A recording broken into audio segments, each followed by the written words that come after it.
let's rock and roll.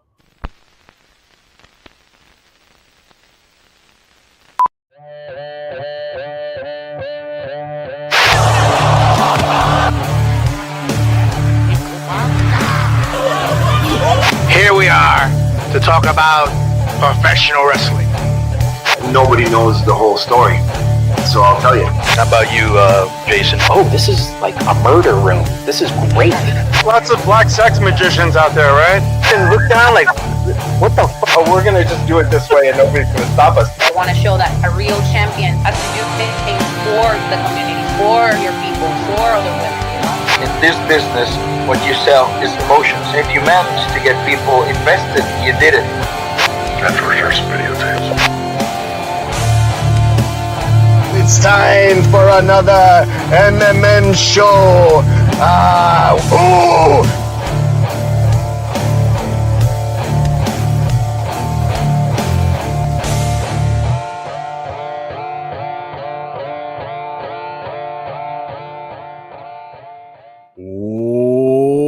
Welcome to another edition of Mass Mats and Mayhem.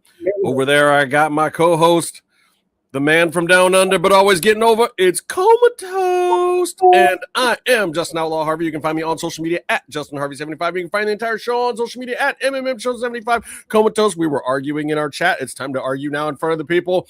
Why did you like that shit?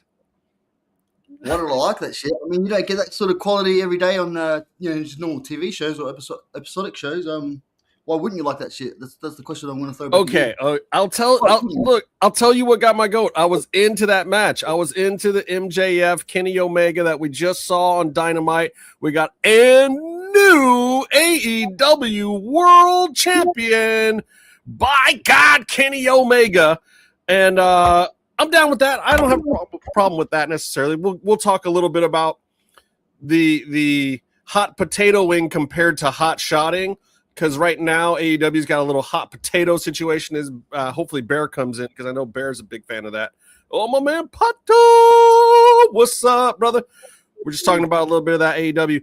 So yeah, I think there's some hot shotting going on in WWE, and there's some hot potatoing going on in AEW. We'll talk about the difference in a minute. But my issue, the reason why I came in hot tonight, the reason why I'm so fired up is that we're not even 5 minutes in, so I'm not going to start cursing and stuff. But I hate certain types of no selling. I wasn't a big fan of the high spot with Kenny going off the top of his head. I that was a little too much for me personally. And at that point, I was already kind of like, all the boys in the chat were like, yeah, wow. And I was like, that's not my flavor. But, I'm not trying to yuck somebody else's yums. If they were into it, cool. What I can't abide by, though, is whose glasses? Must be mine, because the rest of you guys don't have any glasses. Yeah. You like these? These are my $3 Target bargain bin glasses. Yeah, that's a shoot. They really are $3 glasses from Target. I got two pairs of them too. I love them. I don't know why. They're just like the best looking glasses on me, and they're just readers, but they help me see the computer. The thing I can't abide by, I cannot abide by this in wrestling with this MJF Kenny Omega thing, is the no sell on the nut shot and the belt shot. We can't do that, guys. I get it. I understand why you're doing it, and you're trying to get a reaction, this, that, and the other thing. But for certain staples of wrestling to make sense, that we even have a nut shot and a belt shot, Kenny Omega can't just be no selling that shit all the time. You can't. I'm sorry. You can't do that on a one count too. I mean, that beats 30 or 40 years of wrestling history where a nut shot means something. A belt shot to the head means something. And he got both and no sold them. Both of them back to back with a no sell is not okay for me. It's not. I can't do it. I can't enjoy a match that ever does that. It's nonsense. It's garbage. I don't care how much Byron likes it. It's stupid. Nut shot, belt shot, not a one count kick out. Never, ever, never, ever under any circumstances. Okay, Boomer. Okay, Boomer. It doesn't work. You're erasing 30 or 40 years of wrestling history. Back in my day, I had to walk 3 miles in the snow uphill to kick out of a nut shot. Back in my day. Okay, so what's the next guy? Okay, what's the next guy supposed to do? So now, when I see a nut shot and a belt shot coming, it's not even supposed to look like a finish anymore, then, right? Here's Well, the thing, if you work man. in WWE, you get pinned off in nut shots, but I guess they're tougher in AEW. What's that? Oh, because a guy got pinned. Exactly. Byron's the Profits heel got here. pinned off of a nut shot. So I was saying AEW wrestlers are tougher because they don't get pinned off of. No, but the one count kick out is one of the tools of a wrestler in putting together a match. It's a device you can use at the right time, and it works great at the right time. No. Here's the thing too. Like you just said, like you look back at history and how title, like getting hit with a title or a low blow will be the change of a match and what will sell a match to give you a clear winner. But if you can't adapt, you can't evolve, man. And wrestling's come a long way, man. Like so, it's one of those things where I think like the evolution of it is. I'm not. But then why are we even worried about Will Ospreay coming in and taking the Dynamite Diamond Ring? Why are we even worried about these interference moments anymore if two of the biggest ones that you can do don't even equal a 1 count? What are we doing? But that's the same as kicking out of a finish. You don't know exactly that it's going to happen. And it's a cool surprise. Who has not shots around? So, but it still happens where you use the 1 count kick out for a pop, and then you get hit with a move and still get pinned right away. Anything can still happen. It's one of the devices that they use and that they have to put together a match. It's like because you don't expect it, you don't expect that to happen, do you? You're like, damn, like what the hell? Like we all popped on that, man. Like, and it gets you so excited. You're like, oh my god! No, it didn't get me excited. It made me not believe in wrestling at all. It took a good night of wrestling and made me not care about any of it. It took an A+ show and made it a C- for me immediately. Wow, this guy. It's garbage. It's garbage. It ruined a night of wrestling for me. On the chair, man. How's it about the tombstone on the chair? You don't see that shit every day. The tombstone on the chair was dope. I was into the match at that point. I liked everything up until the spike from the top rope. I don't like that. Kicking out, and all the 2 counts and falsies, I'm not a big fan of in the first place. But then you give me a 1 count falsie on a dick shot and a fucking belt shot? Are you kidding me? Kenny on a guy that was practically retired 3 weeks ago, who's only won 1 friggin' match. Come on, bro! Like, too through the reinforced table that was made of paper mache. That was hilarious. No, I thought the table spot looked great. Okay, but it's like the reinforced table that was made of paper. That was so funny. Why is Excalibur calling that a reinforced table? Like Excalibur, stop, quit life, bro. Those tables, tables don't break all the time. That's why I thought it looked cool, but I wouldn't call it reinforced. And there's a better way to sell it too. It's like, if you're Excalibur, what you should be saying is, wow, we've never seen a table just bust apart like that. That's incredible. The force that he must have been coming down with, the speed and velocity on that move were just incredible to the point where it just smashed our table to smithereens. Instead, he's like, wow, that doesn't usually happen. We have the most reinforced table in the world. It's like reinforced for guys to stand on. Like, bro, we could see the striations in the cardboard. What are you talking about? I bet the local Teamsters made him say that. Oh my God! Like, yeah, we built them strong. Do they have Teamsters in Florida? Isn't Florida a non-union state? I don't know. You can do whatever you want in Florida. That's what I'm saying. Right? You can shoot someone if they make eye contact with you and they're a minority. Pato, am I wrong? Did you hate this thing or did you see this thing? Tell me something. Can you hear me now? Yeah, I can hear you. Okay. I was screaming at my TV. I really like it. I was impressed by the 1 count, but even Will Ospreay was like, "What the fuck is going on?" But I was screaming and that I really like the match. I want him to win. Actually, I was gonna ask you later about that stipulation because they say like it's the Cody's stipulation. Yeah, the Cody clause. And yeah, so I don't know. I don't have much history Let's on that. explain the Cody clause for our friend Pato here. This is great. This is why I love you, because you ask the questions that I'm sure other people want to know. That, you know, here the refresher course for the Cody clause is back when Cody was an EVP at AEW. He wanted to seem magnanimous and didn't want to seem like he was the booker trying to book himself. He didn't want to look like Jeff Jarrett. He didn't want to look like a Hulk Hogan with creative control. And TNA, it's like, we're going to make this incredible, like, man on the mountain match, whatever it is, where everyone comes into the ring, and then Jeff Jarrett's going to beat everyone to be champ. Right. He owns the company? That's weird. That's strange. It's so weird how that happens, that the guy that's 60 pounds lighter with the long flowy hair is going to win this match all of a sudden. But yeah, so Cody did this thing, and he had this idea that if he lost a match or whatever, he could never wrestle for the main heavyweight title again. And then he did that, but it was like the doom of his career in AEW, because it made fans not really be as interested in him. It's like, wait, you've basically just officially told us you're mid-card only. So, like, why are we going to treat you better than mid-card only? Because you just told us you're mid-card only. And unlike what's going on with Hangman right now, Cody really did just become like this doorstop in the mid-card programs.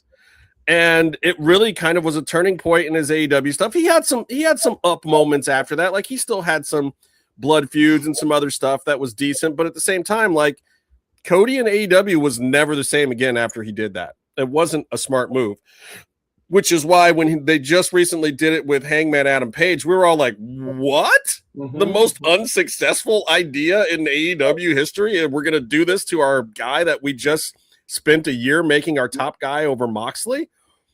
And then, you know, it was effective today for them to announce that Kenny had that clause with this match, because you're like, damn, like, what am I watching AEW for if Kenny Omega can never be champion again? Yeah. Like, it really, it's his belt and everybody else is just holding it for a while, right?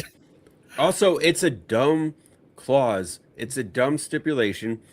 And in the world of wrestling, somehow, like, one of the stipulations that actually gets enforced is this really stupid, the main event guy can't challenge for the world title anymore stipulation. Like, it actually means something by the time we're getting to this Kenny match. Right. And so I have to say it worked tonight. And even if Kenny had lost, I think it would still work.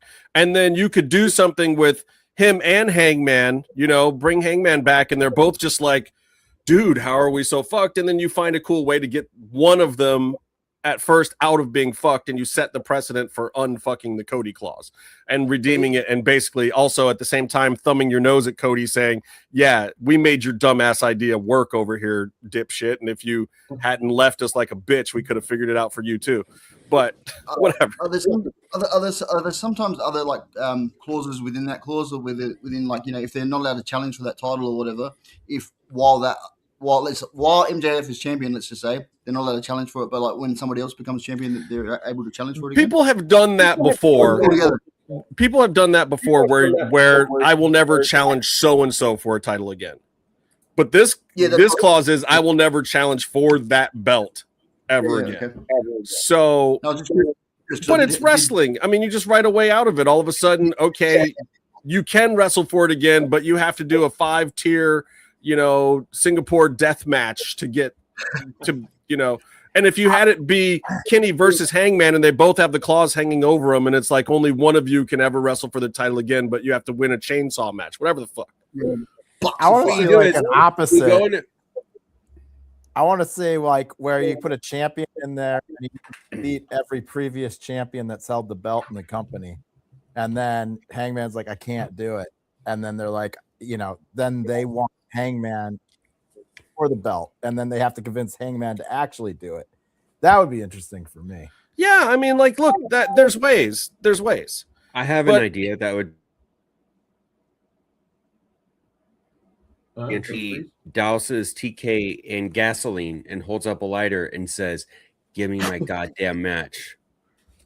Or I'll Look at give Bear's you a face. match. Bear's face. Then And then everybody he'll on realize the he has a internet- lighter instead of a match and it doesn't land. But still, he'll get But then- I don't want that to happen because then the next night on TV, I'd have to hear TK talk about how my dad really likes the show and I was scared for my life, but my dad really likes what I'm doing. I loved him in the Nick race at the draft. I would have to hear all the I'm people kidding, on the TK. internet keep saying that Hangman's done nothing wrong when he tries to light a person on fire to get a match that he was the one that said that he would never challenge again. Right. But now I'm threatening people's lives and humanity to get in But back. for some reason, Hangman is Hangman has never done wrong. nothing wrong. He's never been a heel. Never. I don't know if he's ever been a face. This is a problem I'm having with wrestling overall, which was one of the things I was going to talk to you guys about later tonight, but we'll get to that shortly. Let's talk a little bit about the women's situation, because I know Bear was a little frustrated, and it was like, because for weeks we've been saying, obviously it's not going to be Tekla and Mercedes at All In. They can't do it. It doesn't make sense. It's not going to work. They're not going to do it. And even the way that Tekla's been talking about Mercedes, even the way Tekla was talking about her on the mic tonight, she was like, oh, Tekla won the Owen Hart tournament? That's cool. Just kind of no-selling it, but not trying to bury Mercedes. Like, she's not... Yeah, Mercedes won. And even this gauntlet match to me is like them all going, hey, guys, we got other people here. We have baby faces that can fight. You know, we've got Thunder Rosa, we've got Mina Shirakawa, we've got Willow Nightingale. Yay! Well, that's the thing. Willow was TBS caliber, or in the TBS lane. And then once they started doing her recovery promos, also, it might be a little bit of a tip of the hat where she's coming back right when we get a new TBS champ. We didn't really lose much of anything because Willow was hurt and not able to defend in this period of time that the tournament happened. But it seems like they just moved on. They moved her on from that belt, from that lane in the division pretty quickly. Why would they? Oh, because maybe they put her in a different lane. She would be, I think, a tremendous babyface to challenge for the World Women's Championship at Wembley. Wait a minute. Flynn, when you say you're in the higher leagues, you guess, or does that mean like you're on Sherm? You're what? He's flying high right now. You did some Flocka? What are we doing here, bro? What kind of higher leagues are we talking about? No one gets Talk to me, higher dude. than RVD on his frog splash. Whole new level of malevolence. Wait, that guy's in the room with us. Whole new level. What? I can't put up his comments too? The comments coming from inside the house. They're inside the room, man. They're in the fucking room. The voices in my head. The voices in my head. Sorry, I watched Aliens last week. Go ahead, Bear. Say words. Say words. I was just saying that it's I agree. interesting though, because the Willow thing was super predictable. Like I saw, at least me, I saw that coming a mile away. But Yeah, I believe you even said that last week too, didn't you? I That don't was know a if I said it possibility in last your week. mind. maybe, but it seems like I don't know. Monet hit her with the belt or Tekla with the belt after the match. I mean, they're setting up something with Monet and Tekla, and Double D came out and took out the whatever Sisters of Sin. Is that what they are now? Or I know they're all the Triangle Madness, but as a tag team, they're the Sisters of Sin. Yeah, they yeah, say the and words then at the same time sometimes. And what's the whole And group? then The toxic Triangle of Madness, Trinity, right? triangle of Madness. toxicity, trinities. I love by the way, I don't how know. they fed all their extras to the women talent on the show tonight. Wait. So what is their name? Triangle of Madness? Madness. Yeah. See, they should have been Toxic Triangle because then they could have been TTs versus the DDs. That'd be the fucking triangle of titties. Well, they are the Oh. SS or DD. Well, the DDs. I thought you said they were the STDs of the DDs. No, the SS. Sisters of Sin, SS versus Double D. Oh wow, SS versus Double Ds. Yeah, that's grimy. That's know. like I a wish Vince. we That's still like a had- Vince Russo matchup. I wish we Yeah. saw a death triangle. That sounds Pretty like a much great this name. is If you the had like some women's luchadors and like division. a mean European guy, that could be a Triangle de la Muerte. More, you know, I don't know. Are they setting up the Triangle of Madness as a face group now? I mean, obviously they're doing something with Monet and Tekla, but obviously Willow is the clear, like, white hot meat baby face. And so I mean, look, if you're Tony Khan and you're setting up a three-way dance, Mercedes and the Double D's together would make a good tweener faction. If you wanted them to be the tweeners. Well, that's the thing with came out and attacked like the Tekla after the match. But I'm saying you still leave Tekla as the bad heel. The thing with AEW is it's more like Indies and PWG, where if fans like what you're doing, if you do cool ass shit, even if you're a bad person, like, you know, a guy Justin was talking about earlier, they'll still cheer you. It's not like in WWE where it's more forced into face heel dynamics and they kind of force everything into defined storytelling elements, you know. We'll get into that in a minute because I don't think WWE is doing that either at this point. Well, that's what they're supposed to do. It's simple Steiner maths, right? You got the double D's, throw in the triple titties, right? Add in Tekla, that gives you 6, right? 6, six of them, and then Jeff Jarrett said now, so we throw in the 6-sided TNA ring in there as well. It just all works out. You really want that ring back, don't you? The goddamn ring, dude. I'll tell you what. I'll make some calls. I know that Jeremy Borash knows where that ring is, and he works at WWE now. But here's the deal. You have to sign off on Braun Breaker as Intercontinental Champion and LA Knight as WWE Heavyweight Champion to get your 6-sided ring. You can burn the fucking 6-sided ring down there. Dude, how about this? I'm trying to make deals. That's a shit deal. You could. Oh no way, man. Oh, he's so mad now. Whatever. She would have said it herself.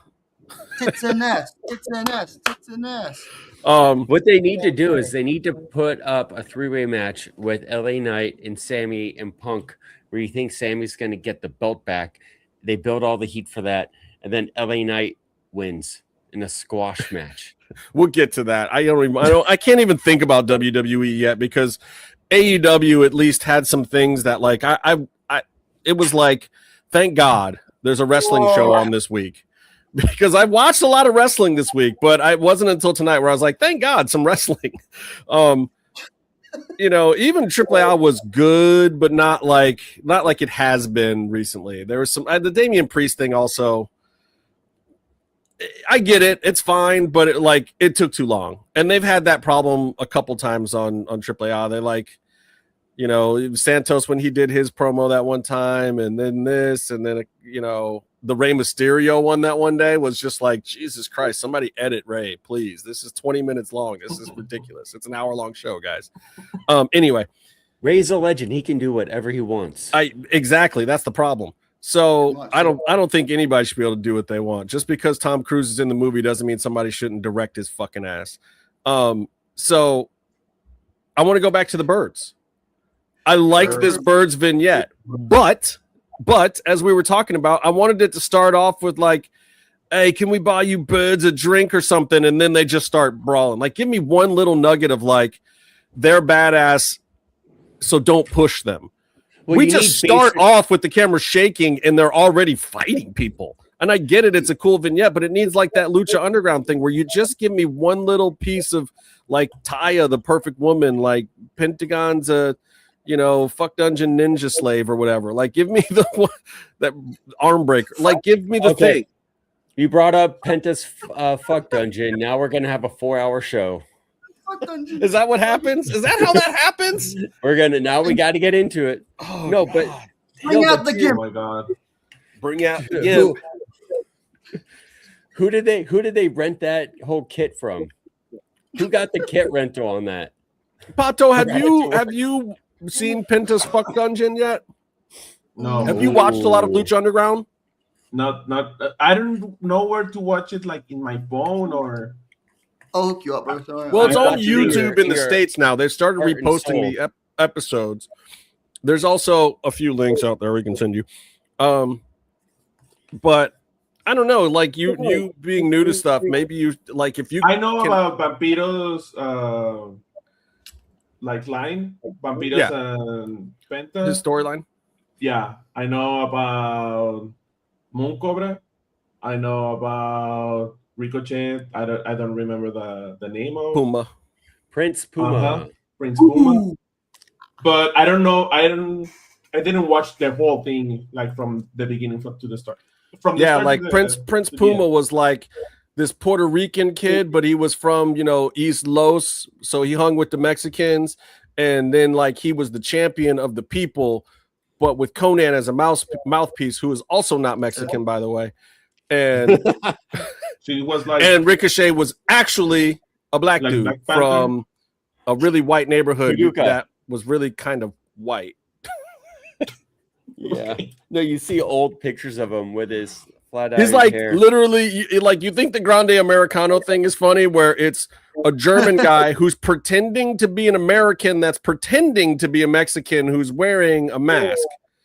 No, Ricochet was the whitest black dude from Paducah, Kentucky, pretending to be a Puerto Rican that was pretending to be a Mexican that lived on the east side of Los Angeles. Pretending to be a luchador when he was an indie. Right, when he was just the indie god and couldn't wrestle from the left side to save his life. He wrestled all right-handed flippy shit style. It was great. I need to watch Rebecca that got now. jokes. Puma walked so Grande could run. That's good.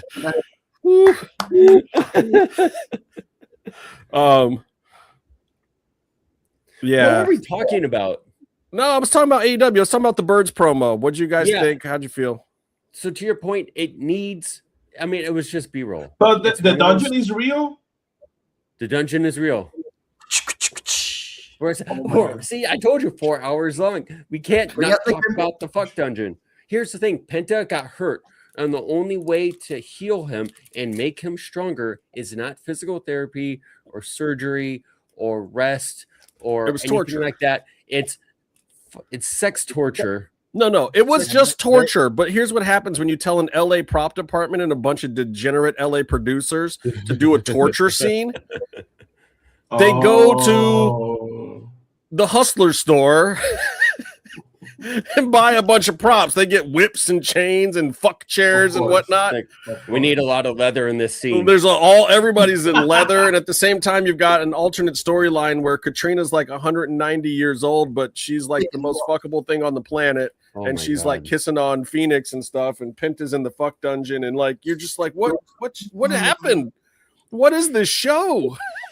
Oh wow! And in the meantime, there's all this great wrestling. Like Daga's out there having the matches of his life. Yeah, Daga. Whatever happened? Oh, and to I him? watched Phoenix. He's great. Phoenix match too, where he lose the match and everything. It was really great. Oh, the one where he bled like 17 gallons. Yeah. I don't even remember what that match was about. I just call it the buckets of blood match. Yep, all leather and Katrina. Good times. There's a reason why we went to those shows.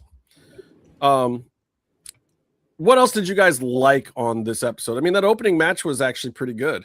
Yeah. No, but your Bird's saying they needed a story in it. Like that a vignette needs a beginning, middle, end. It needs a story that it's getting across. It needs a message. And we just saw B-roll of them beating guys up in a bar.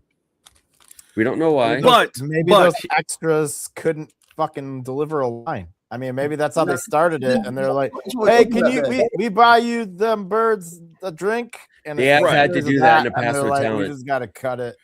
I will say this though, I don't want to discourage AEW too much because I love the fact that they took a camera and some talent and then some extra talent. They blocked out a scene and they went somewhere that wasn't a cement wall in the underground of an arena. Like this is the maybe third time they've done that since I don't know before the pandemic. Like Darby goes out and shoots some stuff on a camera every now and then, but that's about it, isn't it? Yes, they tried. This goes back to our conversation the other week about like the storylines in AEW, not sort of. Oh, the Death Riders did a bunch of it too. Sorry, what's that? the Death Riders did a bunch of stuff off camera, but where did they go? Where training in dark alleys and stuff on rooftops. Yeah, I guess it just didn't hit me the same way. I mean, it's like the last thing I remember is Adam Cole and MJF going and eating spicy food. Yeah, that was like the last time I remember them like going somewhere to like a set and doing a scene was like MJF and Adam Cole. And yes, the Death Riders do scenes too. I'll give you that. Like, and it works, but they're doing them for character more than story usually. Yeah, which is fine. I mean, that's what Lucha Underground was too. There weren't always stories tied to those vignettes. But Lucha Underground did the vignettes a lot more. I wish AEW would do more vignettes, honestly, but they sprinkle them in. They do them a lot more than say probably. Well, TNA kind of does a little of them too, don't they? Lucha Underground was more than just vignettes, man. It was a movie that was all intertwined with it. Do you know what I mean? It was just there were different things in Lucha Underground. They referred to some of those vignettes as packages, like when the Darewolf showed up, PJ Black. They gave him a package, which was a backstory character one. If it was just like Puma fighting in the gym or whatever, that was a package. But when they were storyline ones, when somebody else would walk in or would continue something that was going on, those were considered vignettes at Lucha Underground. Yeah, and then they also had interview segments, which they got. You want the packages because you really like tonight when Homegirl from Stardom showed up, like somebody like me that doesn't have any idea who Rena. it is. Yeah, but she was on Collision in Ring of Honor.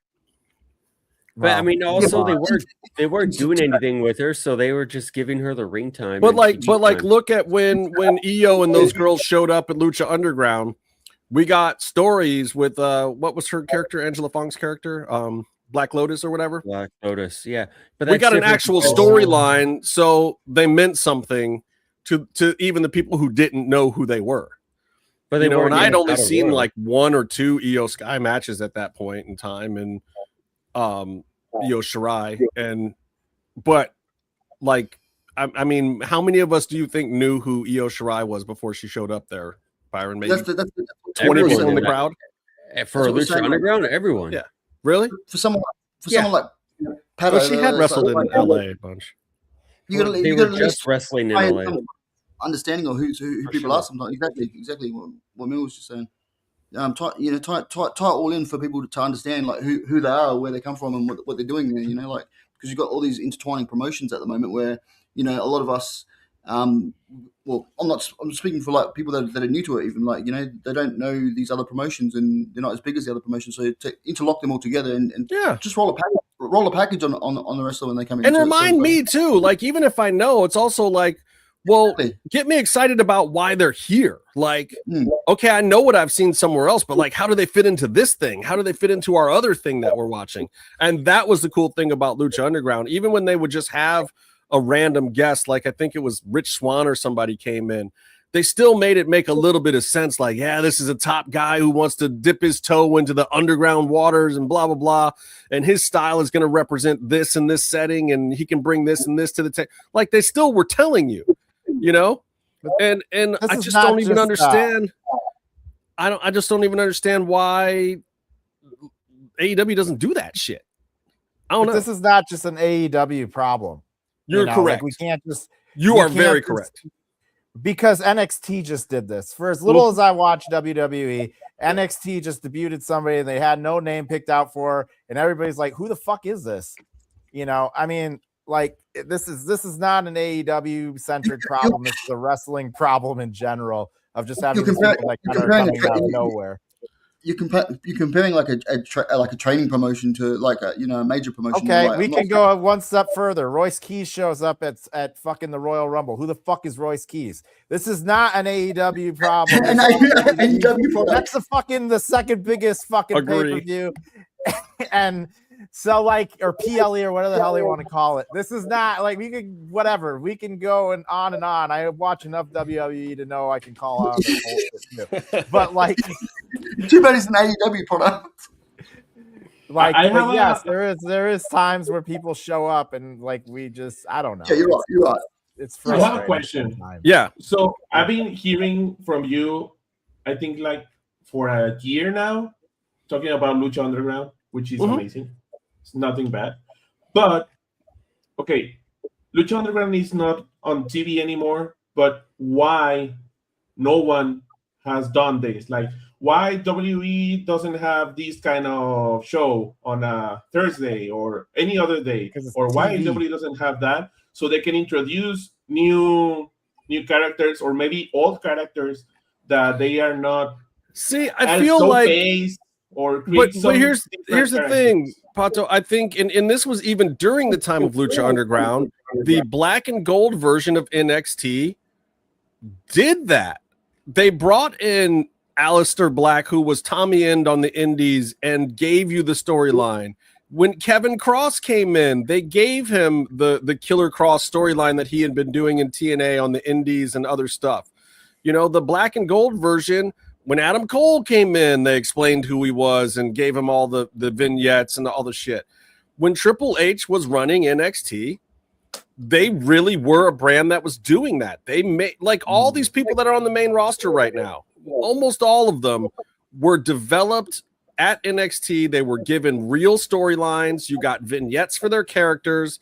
They learned how to cut promos, but also they weren't the same as these kind of guys. They were people that came from the indies. Like Chelsea Green came from doing a bunch of indie work as the Hot Mess and Laurel Van Ness and doing all sorts of other gimmicks, you know, and she was even in Lucha Underground for a couple of matches. Go watch her versus Penta, man. You have a whole new respect for her. You know what I mean? Like, just the shit she put herself through, man. It was crazy. Yeah. And sometimes they would soft sell it and sometimes they would hard pedal it. Like Athena had this Ember Moon character that was like half werewolf or whatever, but they never said she was a fucking werewolf. But she would come out with contacts in her eyes and dress like a fucking werewolf. But it was just like the look and the character, and they would, you know, but they built it. And then they had her build up to the point where she got the belt and it made sense. You know, and Asuka just dominated there. Nobody knew who the fuck Asuka was if you weren't, you know, a Joshi Fiend. Like, people didn't know, especially not in Florida at NXT. They're just like, oh, cool, bright and colorful Japanese wrestler. But no, they the built NXT the story. crowd were all smart. The NXT crowd were all smart. It's Yeah, the same people showing up every week. They got smarter, but NXT helped educate them. NXT doesn't do that now. Do you remember when WWE tried the whole Lucha Underground thing with the whole filming of like, you know, movie sort of package? I think it was like a SummerSlam or something like that, and they tried it, and it was like the whole intro with Triple H in the car park with Cody at the start of it. And it was like, wow, they're going to go for, they're actually going to do this, and then it just died in the ass real quickly. Well, everybody does it a little bit. Everybody does it a little bit, and then you sprinkle it through. I wish promotions did it more. I remember AEW used to do it a lot more. I mean, I remember the Sunny Kiss. But that's Joey Janela thing. But that specifically, Tony Khan hated that specific vignette. He did. Yeah. I mean, Joey Janela lasted the company for what, a couple more months after that? But I mean, like, I for me, I guess, I mean, it's all a matter of taste. You know? I loved it.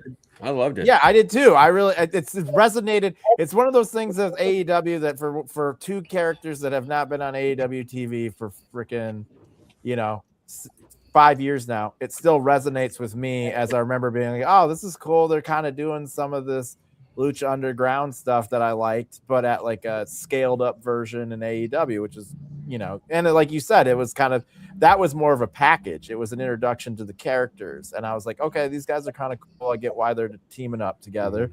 And you'll occasionally see it. They've been doing a little bit with the Birds, they do it a little bit with the Death Riders. But yeah, I'd love to see. For me, the thing is that wrestling's a TV show, and I sometimes get bummed out that they don't treat it like a TV show. It's like it could be so much more entertaining if you wrote it closer to like a TV show than you did as like a fake sport, like. And so to me, it's when they do stuff like that, I go, oh, this is I enjoy that a lot. Look, the vignette still made me want to see the Birds more. It was just like, damn, you're so close. If you just add this one, if you just give me a modicum of character development or story besides the fact that they're badass. We already know they're badass. We like seeing them beat these dudes up, but just give me a little something. You know what? Everybody mouth off or something. Hit me, Tony. I like the fact that I came in and you guys are barely on the birds segment. Oh, no. We went backwards. We went through the whole episode backwards.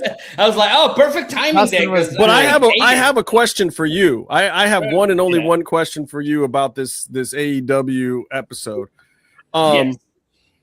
Why on earth does a wrestler who has known lower back issues do a stunner instead of a cutter?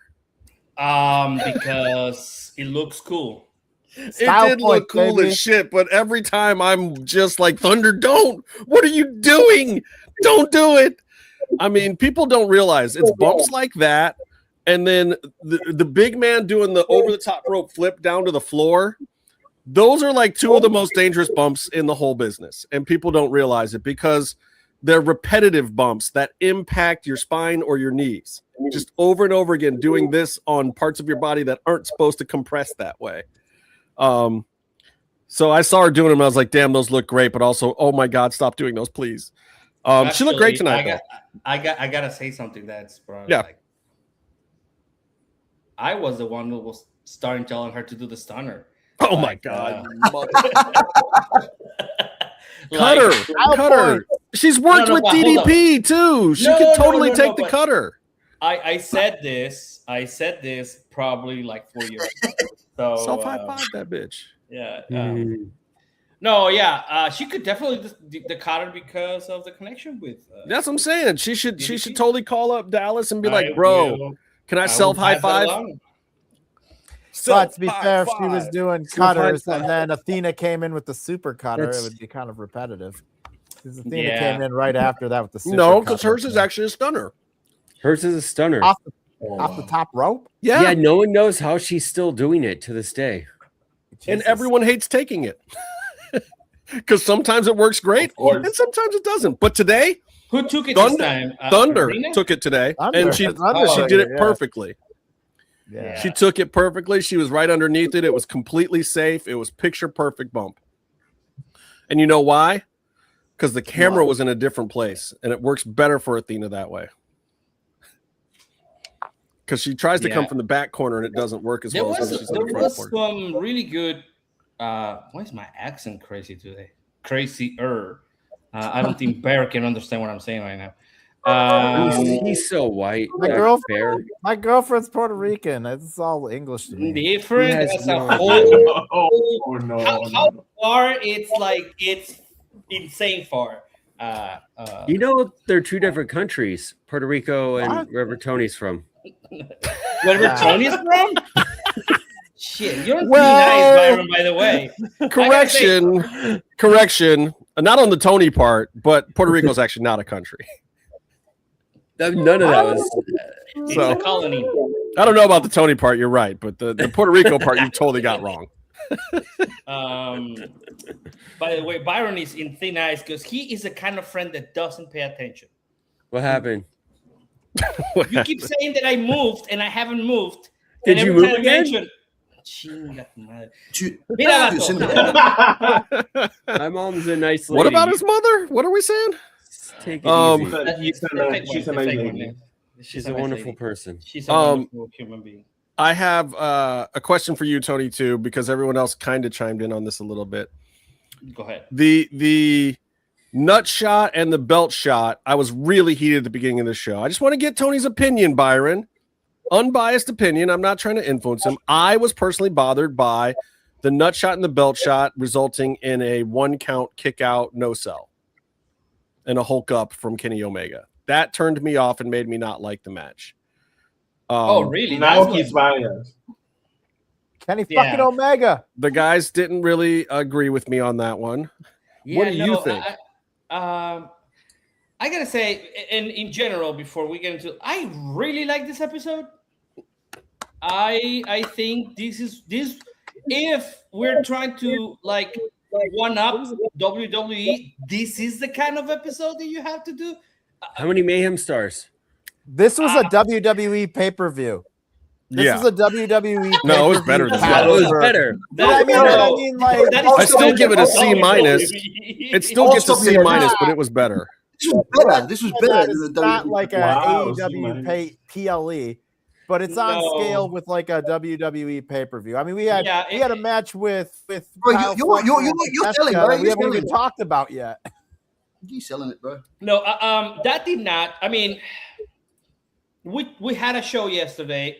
If you speak Spanish, you can go and watch it. Sí. We were talking about kayfabe and about the ability to suspend belief.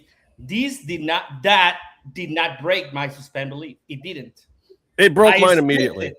It broke mine immediately. I expected this because it also in my mind, I was like, why will they be doing this match on like, a WCW type of which I loved, by the way. Setting. By the way, and so again, to Byron, I just moved today and we were kind of like trying, Jesus Christ. And we were trying to just like relax after like all the boxes and all that stuff. And we watched the full episode. I think I fell asleep during Moxley's match, but I came back around. Wait a minute. First of all, that was not Moxley's match. That was the Workhorseman's match. Let's give my man Ant and JD some credit. I really like JD. I just couldn't stay. They are the most underrated tag team of history, and they will always be jobbers. But who cares? I'm here to tell you, if you see the Workhorseman's name pop up on your local indie show, go see it. It is worth whatever $20, $40 that ticket is costing you. Go see them on an indie show. This did not break my suspend belief. I like it. It's a nice detour for him. So I don't know if MJF is going to be 5-time champion by the time that he gets to all in. However, I liked it. I thought it was fine. It did not destroy my love for the episode. I expected something like this to happen. I mean, if you get punched in the nuts, but like, and then the bell, but I think the table spot. I mean, it lessens the quality of. I missed the table spot because I went to get soda and it was so quick. You messed up. That was a good spot. And then I didn't go back, but through the reinforced cardboard table. Cardboard table. Paper mache. The paper mache super strong. It was not a Japanese announce table. I don't know how it was holding onto their iPads. Right? It's like they're holding everything tonight. They're holding their comms, they're holding their iPads, like nobody said anything down. We've got this balsa wood table over here for MJF today. Who entered balsa wood? I'll tell you what though, if I'm talent, I'm in the back like, yo, that's a little too flimsy, bro. That's just a straight floor bump. Like you went through like nothing. It was just like whoop. It was like you crashed through a paper wall, man. That was not the way to go. Yes, I really like the full episode. I like this idea of MJF getting the belt back every now and then because of course you gotta put it back on him. Do you? Or do you go three-way dance? Or do you just go Osprey and Kenny, because Osprey Kenny's been kind of rumored for Wembley for a while, and MJF has been nursing that leg. That's legit. I think they might have Kenny held on to it till Wembley. If there's a three-way match, I could see the three-way match being the women's title match. I think MJF versus Osprey right now is a bigger match, but if there's a reason why you don't trust MJF to be in that match right now, then Kenny is a great backup. My problem with Kenny is he's never personally been that great at talking people into the seats, not in English. But this has been like one of those stories that they've been sort of building at for a while now. And I think you need Kenny to have one more good match before he drops it. So I think he'll have one match at the pay-per-view and he'll win that one. But I would not be surprised if it is Omega versus Osprey at Wembley. And I think they've been building to it for a while. And I don't know, like you said, MJF's injured, but I don't even know if it was ever really planned for MJF to be there. But I'm gonna let y'all answer this question. I keep fighting. I mean, like whatever. I would kick out straight away. Yep. I mean, I've been hitting the balls on a soccer game, and I just kept going for the ball. I died later, but not at that moment. Bro, I got kicked on the cup in kickboxing right up the fucking goalpost, and I just took a knee, and just you get that cough, you get that queasy stomach thing, like, and it was on the cup, but like it still got me, rattled the I mean, maybe the size of the package determines how upset you are about tonight's show. I don't think so. Let's just go with that. That's my new theory. Kenny's got balls of steel, man. It actually hurt MJF's foot. You guys still disagree with me? That's why Kenny. Am I winning you guys over here yet? That's why why his knee is so injured because he kicked his nuts and his nuts were made of steel and now his foot's hurt. His knee's hurt. That's why Kenny is a better pro wrestler than Brock Lesnar. Brock Lesnar is notorious for going down on every nut shot, like he's been shot with a real bullet. I would believe more that Kenny has no man parts and a steel plate in his head would be a better explanation for what happened tonight. He's a Ken doll with a plate in his head. You know what they should have done? They should have pulled out like the road sign, like when in WCW when Goldberg speared him. Yeah. When he went for the nut shot, he should have pulled out like a little stop sign or something. Yeah. Have some fun with it. That was really when what's his name? He has a plate underneath his Bret Hart. Yeah. That was awesome. But do you okay, think Kenny before we is get going there, to actually? Oh, go ahead. the only problem that I see with Kenny winning the title is that we have completely lost the possibility of Andrade going for the belt now. He's going he's going for a Kyle's international or whatever that. Yeah, whatever the lesser. He's got to run the Callus Gauntlet now. Yeah. Yeah, They're doing other stuff with the title, so they're giving him like main event adjacent programs. He's got to be ready for some fuck ass pay-per-view in Tacoma, Washington in 7 months that nobody cares about. Andrade's pretty hot right now. You know? He's really pushing that gimmick right now, and he's on fire. Like Dynasty, Andrade gets a national title shot on Tony. Wrestle They Wet are Dream or whatever. Potatoing this title like crazy this year. There is a shot Andrade could get it. Like, I mean, look at how many people have held this championship. They just like move him to like the national title. I mean, seriously, I think I won it 2 weeks ago and then lost it. I don't remember. All right, so here's what we're gonna do because I want to talk about hot potatoing versus hot shotting, especially in light of what happened in the WWE this week. But before we do that, we got to do a little thing. That's what Kenny used. Can we do no music on this? What? It's never going to be as good as last week. Music or no music, Byron. See, Byron was going to cut a commercial. I'll do it no music. I'll do it no music. Here you go. I haven't done it yet, but also, we'll do. Can I mention something really quick before we do this because it ruins our opus. If we take too long, that becomes the main thing that the opus focuses on. So do it now. What? And then he spends 1,000 credits on that shit. So let's do it. That's so stupid. Oh, F you, opus. Wait, which one do I need? I need this one, right? Yeah. This isn't going to be as good as last week, Byron. I still say you cut. Did you try to cut the other one? I haven't got to it yet. You should still do the other one. I'll give you no music, though, even though I like my sexy ohm face music. You guys just have to pretend that you're doing. Everyone download the song and play it on your phones while you watch this. Face. Wait, why are we doing it without the song? You ready? I got something hot for you guys. You like that version, Byron? Byron's going to direct me through this whole thing. Doing this awful on purpose. Oh God, this is going to take forever. It's not going to take forever. It's not going to take forever because using your own face products is as easy as 1, 2, 3. That's right. They've got numbers on the bottle, so you know how to do this. And if that's hard for you, then you maybe shouldn't be watching our show. But we're going to make this easy for you. This is how I got started on the 𝔸𝕗 products. It was these simple products, 1, 2, and 3. You got your face wash, you got your toner, and you got your moisturizer. That's it. Wait, They're you don't numbered. count down? You can count. You just don't count backwards. No, you count up. Start at 1. You start at 1. Oh. Start at 1 and go to 3. Please. See, that's I what I'm thought saying. it was This is why we got to tell people about the 𝔸𝕗, okay? You want to go from 1 to 3, and this is the way to do it right here.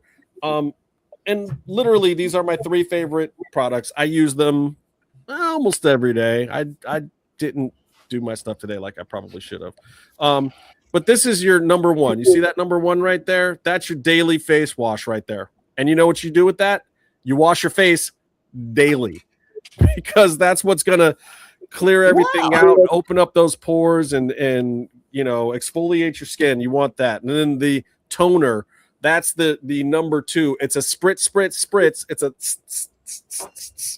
can't get any easier than that. Wash your face with 1, spritz your face with the next one. That's going to open up everything. That's going to get you prepared. That's going to get your skin healed up right where it needs to be. And then you're going to blast it with the number 3. That's the 𝔸𝕗 moisturizer right there. It's the face moisturizer. And that is what gives you that sheen, that long-lasting thing. It's not shiny, it's not slimy, it's not greasy. It just makes your skin glow. And if you're a dude, you may not think you need glowing skin. But then when I walk through the supermarket and I get the looks every now and then. I get the like, and they're younger than me a lot of times, and they're older than me sometimes too, which is frightening. But got to do what you got to do. But guys, if you want to have that look, if you want to look like you are healthy and your skin is healthy and prepared, then actually make it healthy and prepared. Get your 𝔸𝕗 and use our code. Go to www.𝔸𝕗.com and use our code MMM20 and you get 20% off of these wonderful products. Let me read you the good stuff. This is the Daily Trio 3-step skincare set. Okay, Daily Trio 3-step skincare set. That's a mouthful. And it's available at 𝔸𝕗.com right now. You can get ready to seize the day with 3-step daily routine kit that's simple, easy to use, and gently formulated for healthy skin and a better shave. So if you prep yourself the right way, your skin's going to shave easier every day. You're going to love it. This set includes the daily face wash, the herbal spray toner, and the face moisturizer. They're numbered for your hassle-free routine, 1 through 3. It's ideal for daily use, preserves your skin's natural moisture. It's got no drying alcohol. It's ethanol-free, which, think about it, guys. They put alcohol in your lotion. What does that do? It dries out your skin and makes you have to use more lotion. It doesn't do anything for you. It's not good. It's not good for your skin. It's just dumb. 𝔸𝕗 doesn't do that for you guys. This is also Leaping Bunny certified. Do you know what that means? That means they're not killing the cute bunny rabbits trying to make the product. That means they're not harming the animals. That means PETA is their friend. And if you like the furry, cuddly animals out there like Bear does, then you want the 𝔸𝕗 products, not that crap on the shelf, in the drugstore. All right. You've got a great solution right here for excess oil, dead skin, free radicals, clogged and enlarged pores, dehydration, oily skin, sun damage, weak skin barriers, rough skin, moisture loss, shaving irritations, and dull, uneven skin. These are the products that'll fix it.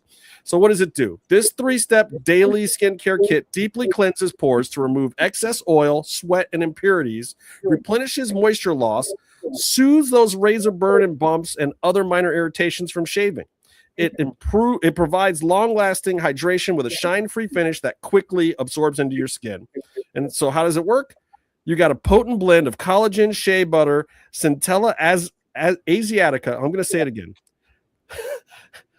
I've been working on this all week. It's such a hard word. Centella asiatica. Centella asiatica. Centella asiatica. Breathe. You got this.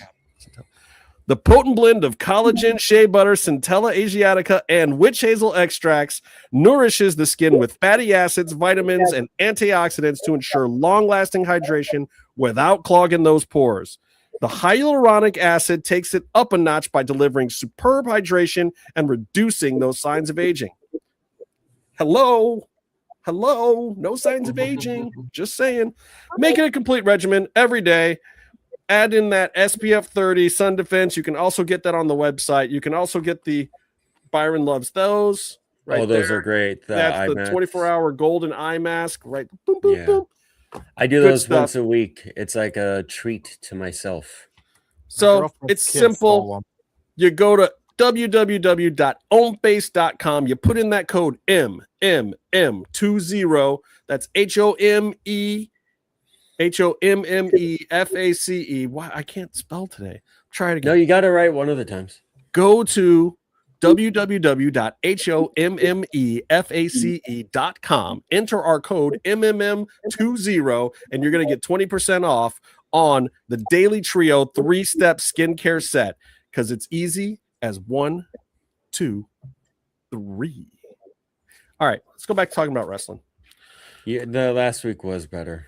I tried to tell you it's never going to be bad. The first, I'm breaking open the box. I'm all excited. I didn't even know what was in there, and then I came up with the 1, 2, 3 thing. Come on, it was gold. But I might be able to use some of the sound bites from this one to throw into the other one. You can overdub sound bites. All right. So, hot shotting versus hot pepper. Hot potato, hot pepper, hot stepper. 𝔸𝕃 murder. I'm the lyrical gangster. Murder. Wait, you can do that? No. You look like that. Can you do that? Can you do that accent? Are we off the air now? Did we get canceled immediately? Bad look. I don't do West Indies. I don't mess with them. They don't like that.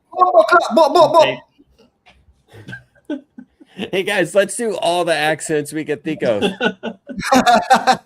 Yeah. I can do Mexican. I can do Mexican norteño accent. Crikey. Crikey. Now that's a knife. We got the shrimp on the barbie.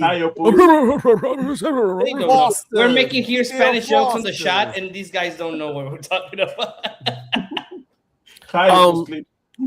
So, drop at death squad. I've got issues. Okay. I like the belts moving around in AEW. I'm with Bear on this one. I don't have any issue with a little hot potato action. I like the quick little Darby run.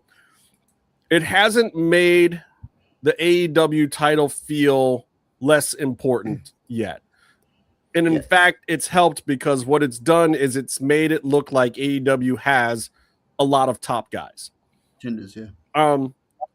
It's still a little tricky because there's a lot of belts, but and some of those secondary stories, it's almost like, damn, I want you guys to tone it down. I want to forget about these other belts a little bit for a second while we. To be fair, all those other belts are now wrapped up into one storyline because they're literally all in the Don Callis family. Right. And so now Andrade, and I think it helps. I don't. Let them sit there, and you can elevate other guys by having other guys have to come in and try to battle the entire Don Callis family to wrestle one of those belts away from those guys. But this is how sidetracking Andrade is. Anyways, yeah, continue. But it's not hot shotting, is what I'm saying. Like it's not. There's still a little bit. It feels like there's a plan here. It doesn't feel like we're just doing it to get a quick reaction. Even the Darby thing being the week right before WrestleMania felt like it had a point. Even if it was just MJF kind of broing him out and saying, "Look, Tony, let's do this thing. Let's let the kid do blah blah blah blah blah." It felt well done, well prepared. It felt logical. You got the point of the whole run, which was this kid is going to kill himself for this belt every time you see him. And you might see him 2 or 3 times a week killing himself for this belt. He was already doing that. But I'm just saying, but it raised the level of expectations for the belt. It did the company good. It was a good look. And how quickly he was doing it too. Yeah. Yeah. Well, and MJF is an interesting character because he's another one that raises the title because he's probably the biggest mainstream name. But he clearly, like every time he loses, he goes crazy about it. But he's also believable enough that he can pretty much because he cheats to win a lot of times, right, even though he goes the distance. But that means that, and in the same way that kind of Darby is believable that at any point he can lose it because every week he's going ham. MJF is kind of the same thing. Every week, it's sort of believable that MJF could lose it because he's kind of cheating to win most of these. Right, and you don't ever think that MJF is the toughest guy in AEW. No, and you're not supposed to. That's why you can hot potato this, and then also keep it like believable and keep it with building a lot of contenders up, because the believability to, like, when people go, oh, AEW doesn't tell stories, it's like they do a little bit, and they do character work in there, and some of the character work is subtle, but it makes some of these things more believable when they happen. Like Kenny Omega on a random dynamite. Well, I mean, this is not necessarily random dynamite, but it's a dynamite. Yeah, it's beach break. Yeah. You know, my DVR didn't record it because it was listed as beach break and not dynamite. And here's to add to your story, MJF tried to cheat his way through it, and this time it didn't work. You know, he kicked him in the balls and pinned him with the title, and Kenny Omega said, "That doesn't work for me, brother." Well, Kenny Omega said, "I'm still an EVP. That's my belt. Give it back to me." Yeah. But also, MJF does raise the caliber of the belt because he can talk asses into seats, and the way he talks about the belt and the championship and what it means elevates it. And then Kenny Omega, by what he did in Japan and who he is, and the fact that we know that he basically started this whole company in a certain way, that like it's his belt. He elevates the belt anytime he's near it also. Like this hot potatoing works. It makes sense. Yeah. Well, and it's coming off like the title reign of terror with Moxley too, where it was like the really long one where it was sitting in a fucking briefcase. Right. And so this is like the complete opposite direction of what it is. It's like, okay, now we hid the belt. Now let's show it off in as many ways as possible with a guy like MJF who changes the look of it, with a guy like Darby who will just knock down, drag out, fight for it every single week. A guy like Kenny who's got the lineage and the history for the company. You know, this is good stuff. And we know that Will Ospreay is challenging for it at All In, and there's the future of the belt and his lineage. So it's all good. I think someone from AEW Creative watched our show and watched us discuss and complain about how that doesn't happen. That never happened. They watched our show and they saw us discuss that a solid baby, like the whole Hangman thing where he had the chase, and that became very interesting. And then he became champ. That was cool for a week. Could you get through 3 hours of this show just to write something better for your job? So they saw us dissect the problem with being the world champion, having them be a babyface, because the money's in the chase. We said that over and over again. How do you navigate that and having a feel-good champ? You know, and what AEW is doing is they are having their cake and eating it too with the world title, because by all accounts, even though someone else might have the belt, the main event, the top of the company, the world title scene is owned by MJF. He brings these guys in, we get to feel good with them, and then MJF gets his belt back and does another thing with someone else. They figured it out. The thing is, remember WWE's catchphrase back in the day? It was like, anything can happen in WWE or something. Wasn't that bark like a dog? Yeah, I thought it was poop on my chest and we'll pay you in a settlement. I mean, say what you will about where's the line for that? But I think what I like about AEW is that they're truly like, there's things that happen that are like from like a story they have things that happen that are like telegraphed a mile away, like the Willow having her promos, or I guess those would be not the vignettes because those are story building or whatever. Her having that, that made sense when it came to this thing tonight. The gauntlet is like, well, clearly Willow's probably coming in and winning this tonight. Like when it happened, is like, yeah, there's Willow, definitely winning it tonight. But at the same time, they do stuff like give Kenny Omega the belt on a Dynamite, you know. And so there is elements of like anything can happen in AEW. I mean, we still haven't talked about the other belt that switched hands tonight, you know, and like. That's where we do get lost into some of the belts, but The only I'll say this. The only belt in AEW that really confuses the hell out of me is the Jon Moxley belt. I don't quite understand that. It's like you get in a tournament and you win it, and then you get a belt, but then it's like you can also lose the belt when it's not a tournament. And then, but almost anybody that's ever had that belt holds on to it for the whole year until it's the tournament again. And I think the thing with that is that they want to keep the champion of that belt, the winner of that tournament. They want to keep all their matches presented in a unique fashion with those rules. But to do that, you need to put something up for it, or else, like, who gives a shit? You know, it's the Tony Khan version of the pure championship, and he hasn't quite dialed it in my opinion. But that's the belt that confuses the hell out of me. I'm like, in terms of like belt hierarchy, that belt clearly seems like it's in the same belt category as the one that I can't even keep track of all the names. But the one that Continental and International. Yeah, Continental. So the Continental. It's the same thing in effect, isn't it? It's the International. I don't understand anymore, because to me that was Tony's version of the IWGP, where he would hire an IWGP champion, but he couldn't put him in his own world title program, so he would just give him another belt to fuck off with. Yeah, I don't know. That one feels like a little less than TNT. Like, it kind of feels like it's the feeder champion. You guys are not selling me on AEW right now. Just so no, you know. I was getting excited about AEW, and then I was like, yeah, what's up with all these dumb fuck ass belts? I've watched AEW for like 6 years, and this is a conversation that should be had. Like the belt thing is confusing because I don't quite understand the hierarchy of some of the belts. You got two US titles, literally, with the Continental and the National. It's like you got two US titles there. That same thing in effect. Yeah, really. Except the TNT title was the one that was supposed to be that. Yeah, and the TNT title for a long time felt like the secondary belt, and it was the workhouse belt. But then now it's like I don't even know where the TNT.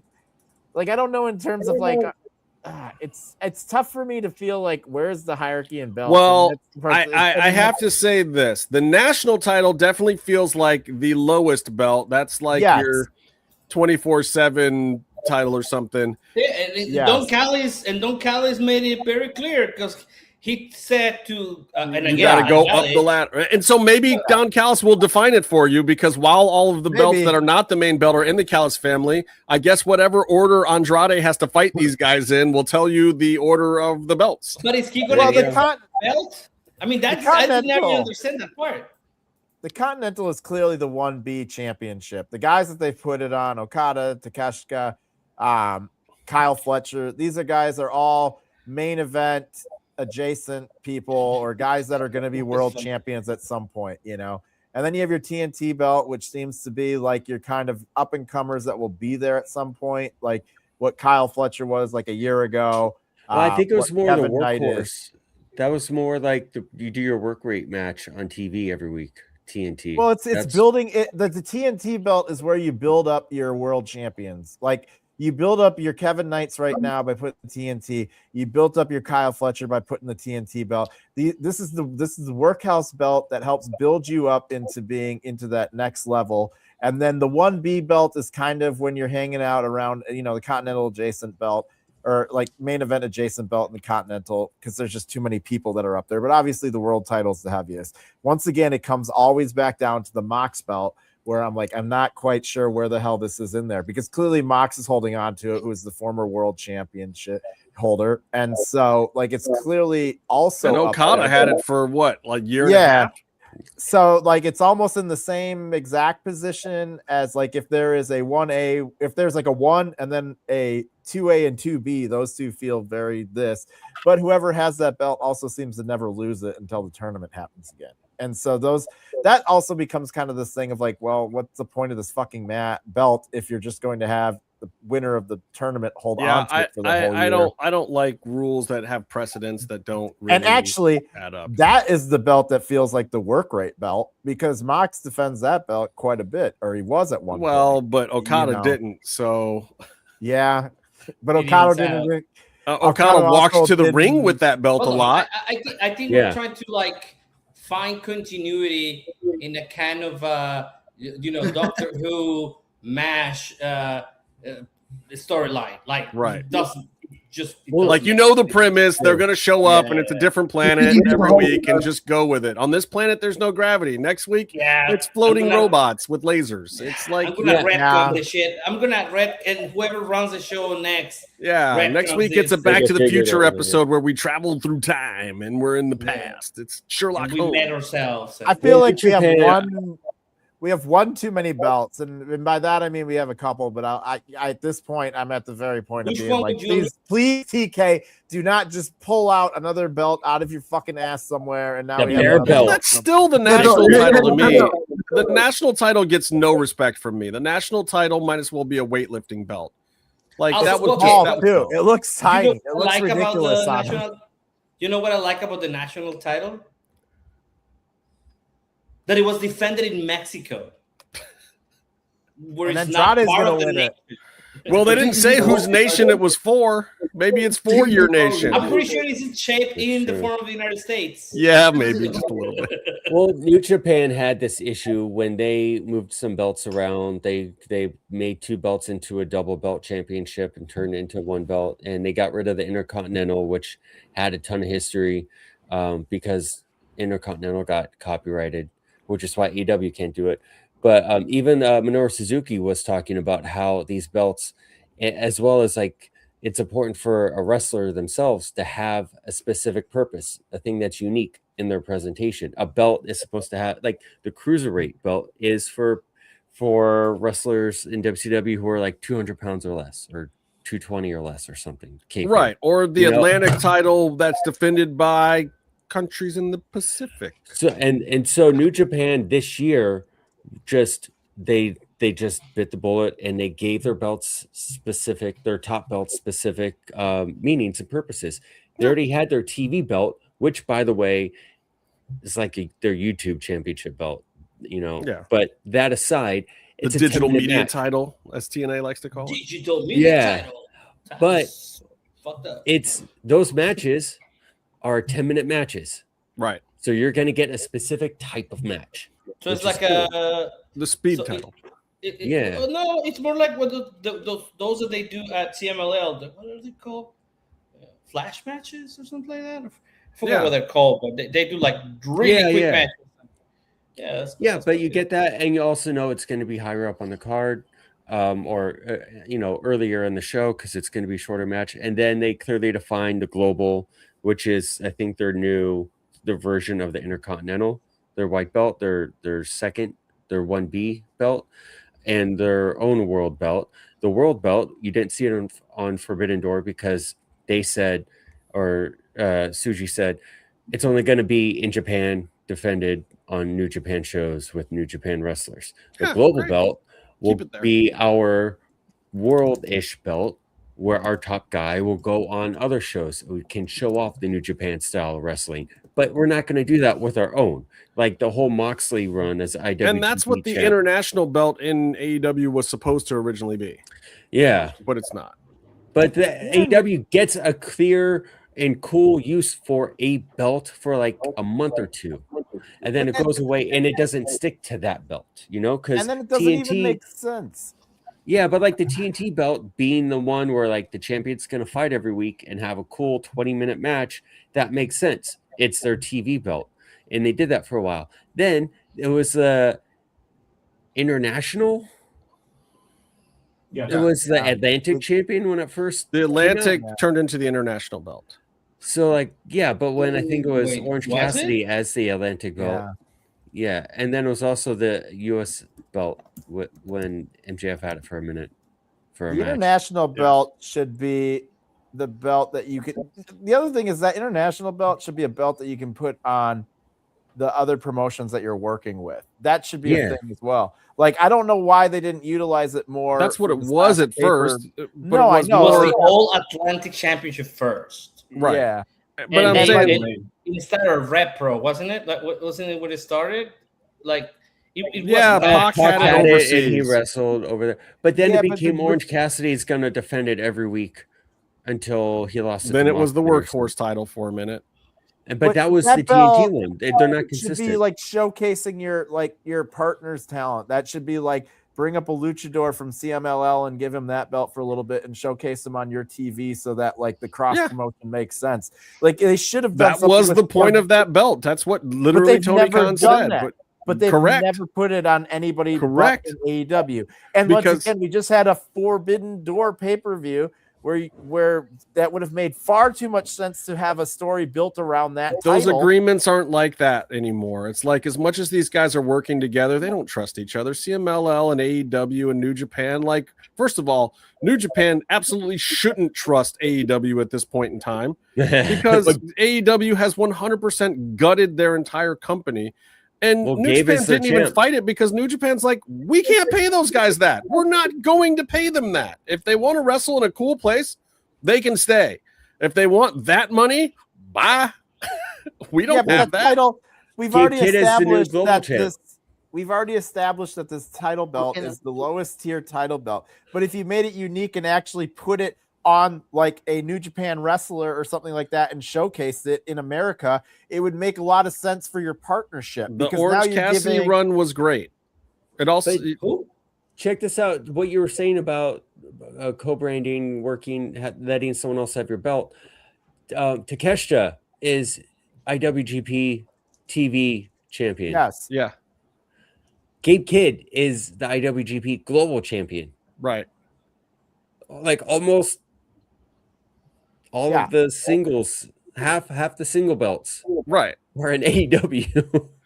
But that's also what they're doing because it makes them look better. There's no reason for AEW to do it the other direction. There just isn't right now. If you give it on your lowest freaking tier belt, it doesn't matter. But it gives that belt a little bit. It actually would matter to me. It makes that belt feel more. This is like the trios thing with me again, because now we have this bottom tier belt that's like basically the FTW belt all over again.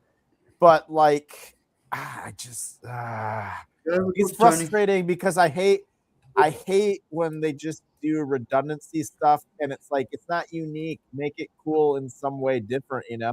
It gets back into like the Raw versus SmackDown thing. It's like, all right, it's red and blue, you know. Now you're getting into the title belt thing. It's like this title belt, this title belt, this title belt. Okay, so it's an international one, but nobody's ever won it from a different company. So like it's not really international, then it's just AEW Tours belt. But then they don't even really do the tour belt. And then they have an opportunity with the Forbidden Door.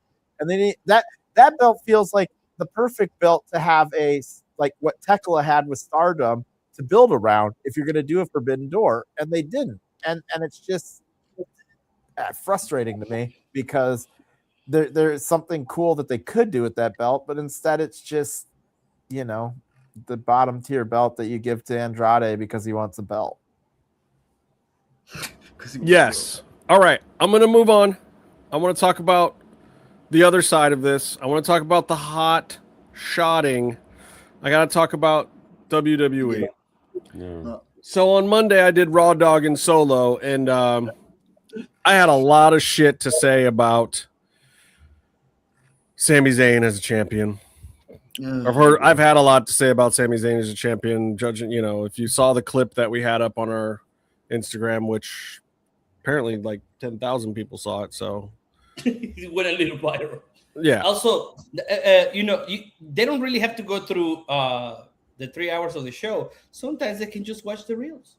Yeah. Well, and I mean, it's a clear, concise statement, but WWE literally added insult to injury and disrespected Sami Zayn some more by hot-shotting the belt onto CM Punk. And I would say that is absolutely the definition of hot-shotting because literally he came out of nowhere, even though it wasn't really a surprise if you were watching the show. I mean, we're in Chicago. Cody Rhodes gets hurt right at the beginning of the show. Of course, CM Punk's going to be the replacement. But, you know, when they announced this match, people were like, how does it make sense to have two SmackDown guys fighting for the title that's represented on SmackDown on Raw in Chicago? And WWE even didn't even really try to explain it. And the answer is because TKO and Triple H decided that at SummerSlam it was going to be CM Punk versus Cody Rhodes. They decided this 4 weeks ago. And I would not be surprised to find out it was Cody Rhodes' idea to make that happen by dropping it through Sami. I just don't like. I said in the clip, it doesn't make sense to put the title on Sami at all when his character is in a storyline right now that has been useful. I'm not even disputing that the storyline has been useful for some of the devices that they want, but it's made him not an unlikable character, but also not a likable character. It's made the audience just question, what are we doing with Sami Zayn right now? And it's pretty weird. Like when Jinder Mahal got the title, there was no like, what are they doing with Jinder Mahal? It was like, oh shit, no, they're grooming Jinder Mahal to be the fucking champion. And then he was the champion. There was no like, we're grooming Sami Zayn to be this heel or have this turn moment where he can take the belt. No, that didn't happen. No, it was just stupid. And then CM Punk, who hasn't been around for 3 months, has no momentum, comes in Chicago, so he gets the big pop and just takes the belt off of Sami Zayn. Good match, by the way. Very good match. Very enjoyable. No problem with the match. And I don't even really have a problem with the finish because, like, who wants to see fucking Sami Zayn on a, meh tweener run? Nobody wanted to see that. It was like, we all knew he was dropping the belt immediately. I'm more interested in Sami now than I was when he had the belt. Right. I'll say that. That being said, this is one of those moments within WWE as like an outside viewer looking in where they have potential to do something cool. And I don't know if that's where they're going with it because. But what would the cool thing be to you? For me, it would be Punk going full heel. Like the hypocrite part-timer, like coming in, getting the belt, everything that he said that he hated, coming in swole as fuck, Mr. Straight Edge, clearly probably on something not so straight edge right now. He's been that character in WWE before. When he did the pipe bomb, he was that character. Yeah, and I think if they really let Punk go full heel with like no restraints, it would be really interesting. And this is coming from somebody that wants to hate Punk as already. But like lean in, I wish they would lean into it. But here's the problem that you have, which is, yes, I see exactly what you're saying, and I kind of go that way too. But that's also because you are more of an AEW guy. Because in WWE right now, the sentiment is almost the exact opposite of that. Punk is the fresh, new, exciting thing to the WWE audience, and Cody is the guy that they want to see actually go full heel. So here's my biggest issue in WWE right now. We've got we're going into Oba versus Brock, but in Minnesota. This is stupid. Brock's retirement match in Minnesota, he's going to kind of be a babyface. He's still playing the heel, which is fine. Brock's going to go out as a heel. But I don't like going into this match like I've almost would have just liked to see Brock go out as a babyface. Like, can we not find a way to just let the guy have a big pop babyface last match? But no, he's going to go up against Oba and he's going to still be the heel. Then we've got Roman versus Seth. Okay, Roman right now isn't a heel because he's working with his cousins. He's not the big mean boss that he used to be. He's still a little bit heelish, but he's not totally heel. And Seth has just finished off the Vision, and Seth is back to being a babyface now, at least storyline-wise. So that's a babyface versus babyface match. Then you've got CM Punk, who clearly just won as a babyface in Chicago and is now your babyface WWE champion, going into a match against your other big babyface champion, Cody Rhodes. The fuck are we doing? They seem to like. There's this. They seem to, because of worrying about optics, refuse to do the thing that's best for like business, for TV business, wrestling business. Maybe not for like whatever business, because the best thing for business would be for Cody or probably Cody to go heel, but it's not going to happen. We've talked about this. You've brought it up. Then if Cody's heel, he can't go out and do the Make-A-Wish Cena bullshit. And so now you're stuck in. And there's a lot of money in that, and respectability for the company, and advertisers, and everything. But we're talking. There's the business, and then there's the business, right? There's the shit that's outside the whole thing, and then there's the TV show that we're watching every week. And if you're so concerned about the outside optics, then you're going to compromise your television show. And that's what you see. They 100% have, Bear, and that's they just where we're at continue now. to do that.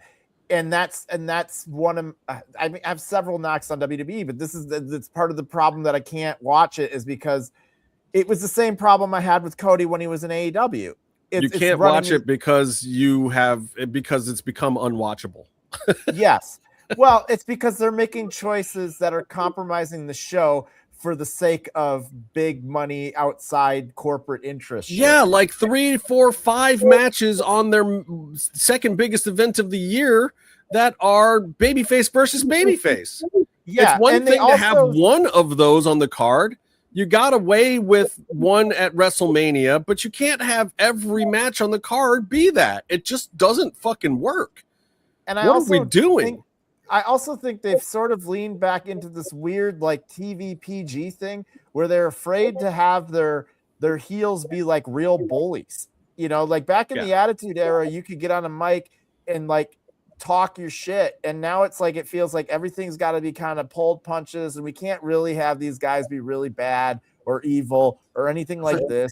So you get a bunch of like kind of lukewarm stuff. I mean, like Roman was probably the closest thing to it. Gunther had a decent little run as like a heel, but it seems kind of like as TKO specifically has taken over, they seem to kind of not want to go full bore with who heels and whatnot, and you need it. And if you don't have it, it's just kind of blah, you know? I mean, and just hot shotting the belt, but I get it. We're going to, Cody is better in the chase right now, but chasing CM Punk for the belt, I don't know what we're going to get out of that. I know that they're going to do the promos and they're going to do the thing and the crowds are going to pop and CM Punk's going to, I hope we get some good mic stuff out of it at least, but like, I don't know. Maybe I'm crazy, but like I look at CMLL and I have issues with CMLL not having a ton of story and stuff either. But like you watch a CMLL match and it's like, there's Rudos, there's Technicos, there's good, there's evil. I know what's going on here. It's these guys trying to beat these guys because these guys are the big baddies. And it doesn't require a lot of explanation. Same in AAA. And then when I get to it, same in NXT, even same at TNA, same at NWA, I know who the faces are and I know who the heels are. Tiffany Nieves is a popular champion, but she is a heel. She hasn't done anything nice for anyone in ever. Everything is selfishly motivated. You understand that. She's a pleasure to watch. She's a joy to watch, but you're never going to fully cheer for her because you know she's going to do the slimy thing to somebody and you're going to be entertained by seeing it, but you're not cheering for her. WWE has completely lost sight of that. AEW has kind of lost sight of that. They do still have some heels, but we have a lot of like heel versus heel. We got a lot of face versus face, a lot of good guys doing bad things. And I get it. AEW wants to be a realistic portrayal of these people and not focus so much on this side and this side. It's more like I'm in a faction over here, you're in a faction over here. Mercedes Moné can hit Tekla in the fucking face because they have two different factions. Whatever. I'd just be interested. Go ahead, Coma. Yeah. I was just gonna say I'd be interested to hear Pato's his experience with it all because him being new to it, it's probably more of an open sort of dialogue there. So, what are your thoughts on the current situation, Pato? I mean, I kind of know what the heels are on WWE. With this Punk situation, I think that they know what they're doing on making Punk the heel here, because immediately they start calling him hypocrite and whatever. So they knew what they're gonna do with him, because as you said, Justin and all of you guys, they are not able to do that with Cody. Even though I think that is the best option, and I would love to see that or see something about what he did on Bullet Club or whatever. they know what they're doing. Maybe they're not doing it the right way, but I like it because that's the first time that I'm seeing it. I know that you guys have watching this for a lot of time, but one of my friends that is also a content creator for wrestling said that they're not focusing on sorry for telling you these guys, but they're not focusing on you. They're not focusing on entertaining an old timer that have been watching wrestling for the last 20, 30 years. So I think that they're focusing on, I don't know, maybe the kids, the teenagers, the whatever. That's why the heels are not able to be as heel as we used to see them on AEW or see them on New Japan. But also, I think that they can do a pretty balanced thing. Like, you can give me a full on bully, or you can give me a teenager heel. I don't know what they're doing right now, but they need to make up their mind, because people that have been watching for 30 years, 20 years, they're now in an age that they can spend a lot of money on wrestling. Right. And people that are new, they can only spend money, I don't know, on their birthdays, on their Christmas, whatever. So for me, I think that is a mistake that they're not doing the right focus on people. But we already know TKO that said that they don't care about the old watchers or the old people that watch that or whatever. They're focusing on just getting new people on the but I think you're right, because the thing that made wrestling work for Vince McMahon was the fact that he found ways to make wrestling multi-generational. He found ways to get women to want to watch the product, which is crazy because he's the most misogynistic son of a bitch on the planet. But women did not watch wrestling before Vince McMahon got them to watch wrestling, except in Texas. Texas was the exception. The Von Erichs had 40% women in their freaking stadiums for matches. I don't know how they did it, but the Von Erichs got women watching wrestling. The club. You know, club foot motherfuckers getting the ladies out there. The claw, they like to grab. No, so my issue with WWE is it just isn't making sense yet. And I keep giving them the benefit of the doubt that they're going to get around to this point of making sense. But now I am getting to the point where, yes, I am the older fan. Yes, they're not making the product for me, but I feel like they're missing, and I have to call it out, that I think they're messing up some of the heart of wrestling. Part of the heart of wrestling, as cheesy or dumb as it may seem to Tony Khan or to TKO, to anybody with TK in their initials, is good versus evil. Mm-hmm. And I'm not saying you can't have more complex, complicated stories, but it doesn't have to be all of them. Like, you know what I liked on Raw? I liked the Maxine turn. Yeah, it made perfect sense. It was simple, straightforward. It was telegraphed for months. We already saw the interaction. Like, there's nobody that was surprised by it, but yet everybody loved it. Because at the end of the day, wrestling is supposed to be a soap opera to some extent. Like they've always it's the male soap opera, and at some point along the way, they stopped doing that, and they maybe it was right around The Dark Knight when every superhero movie had to be gritty and whatever. Yes, maybe that's it or whatever. But all of a sudden, it wasn't cool to be soap opera anymore in wrestling, and that to me, the thing with you talk about Cody and CM Punk, you don't really need to turn Cody face or heel. I mean, all you really need to do is let CM Punk be a fucking asshole to Cody and then beat Cody a few times. And I think it's going to backfire. I think if you let CM Punk be an asshole with the way the story is uncurated, I really think they're going to run the risk right now of the crowd healing on Cody and cheering for CM Punk no matter how awful CM Punk is. You can't have Cody win the match.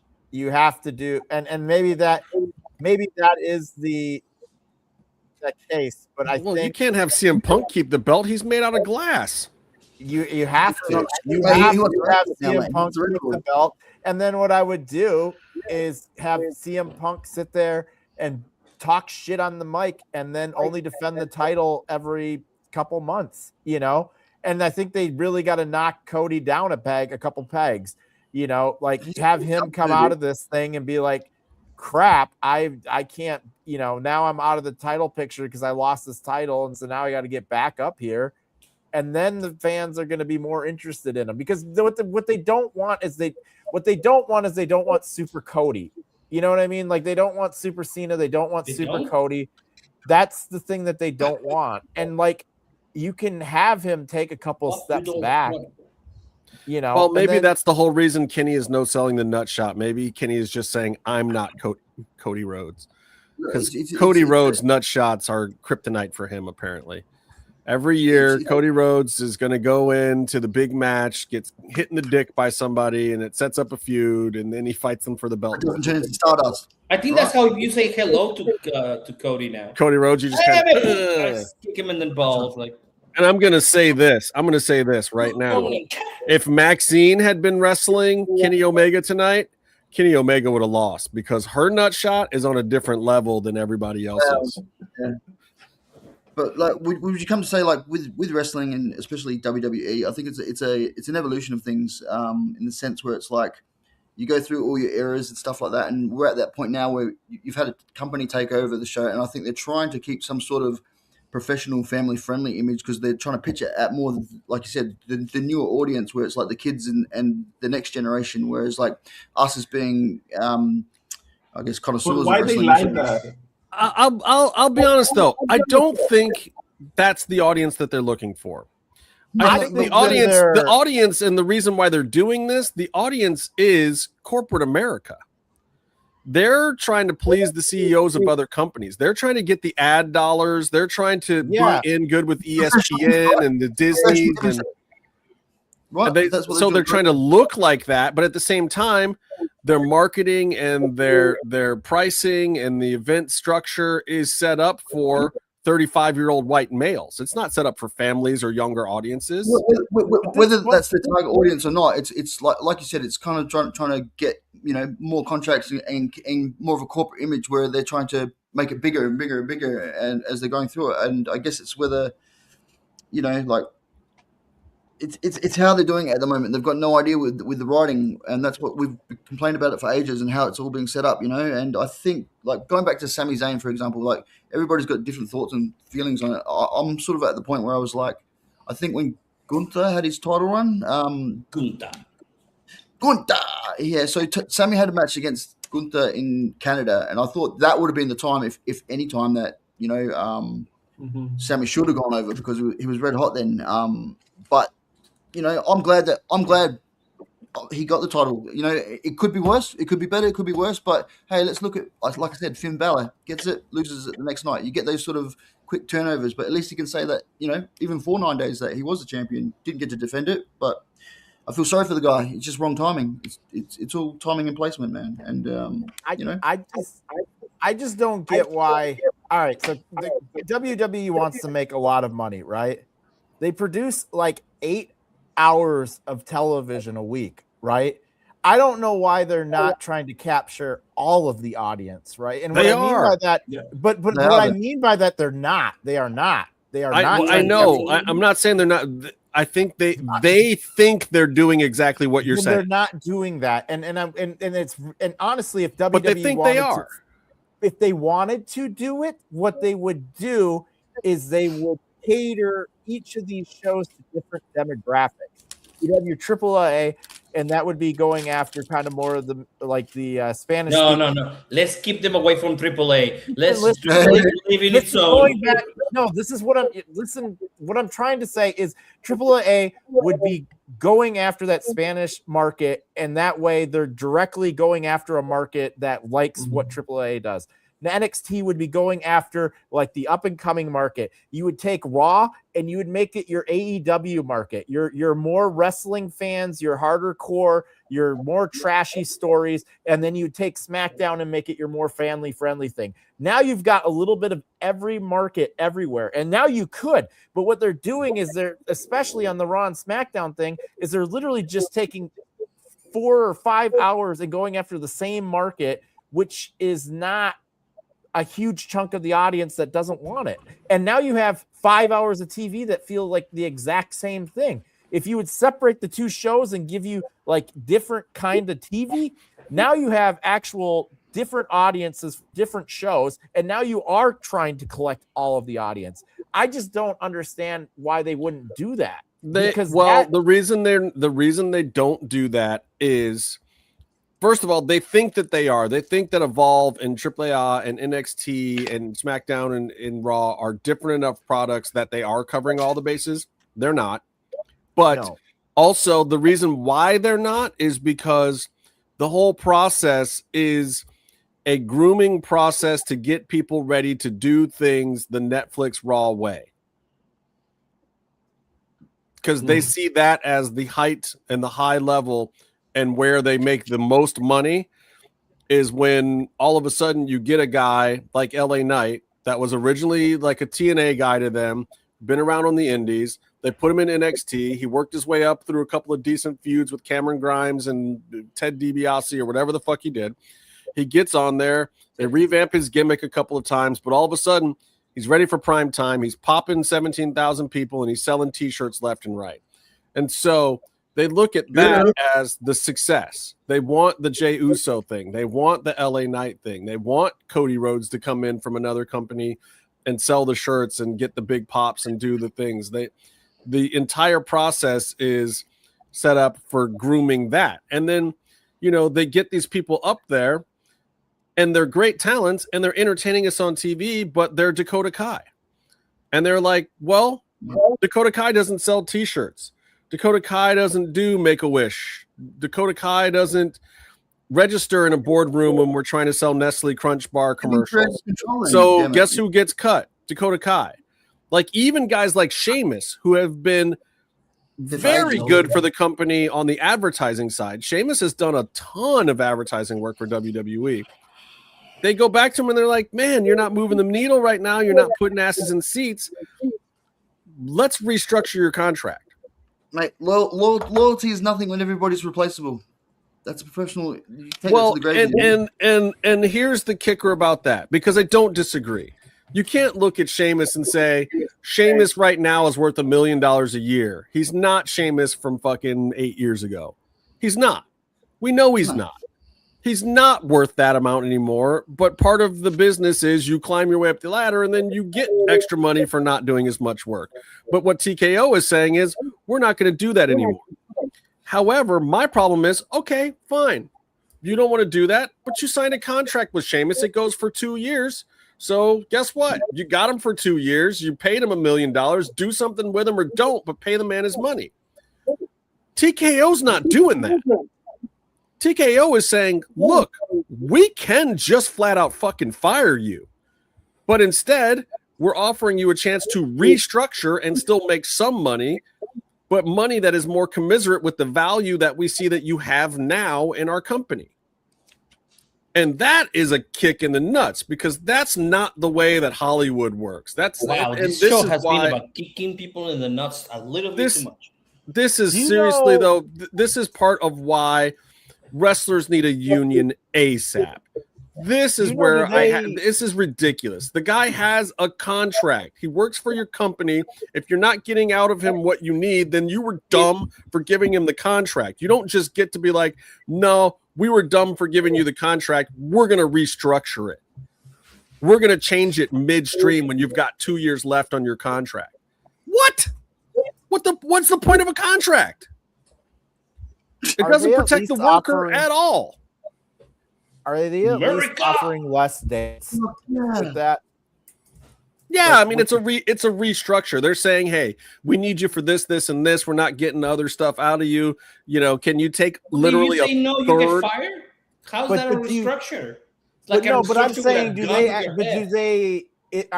is it the same contract for the same amount of dates? Because I could see a situation with like a Sheamus, right? Because he is like he's a legend, right? And like I could see being like, we don't want to pay Sheamus $5 million, but like would you be amendable to taking a more part-time schedule? We'll reduce your pay, but we're not going to ask you to be on the road all the time. We'll bring you in for 3 months out of the year, and we'll get you to have a good program. They don't like that either.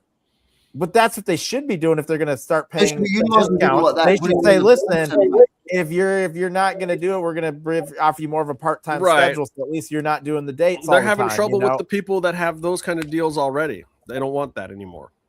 They want regular work. And here's the thing. They want it all. They want to pay nothing and have them work.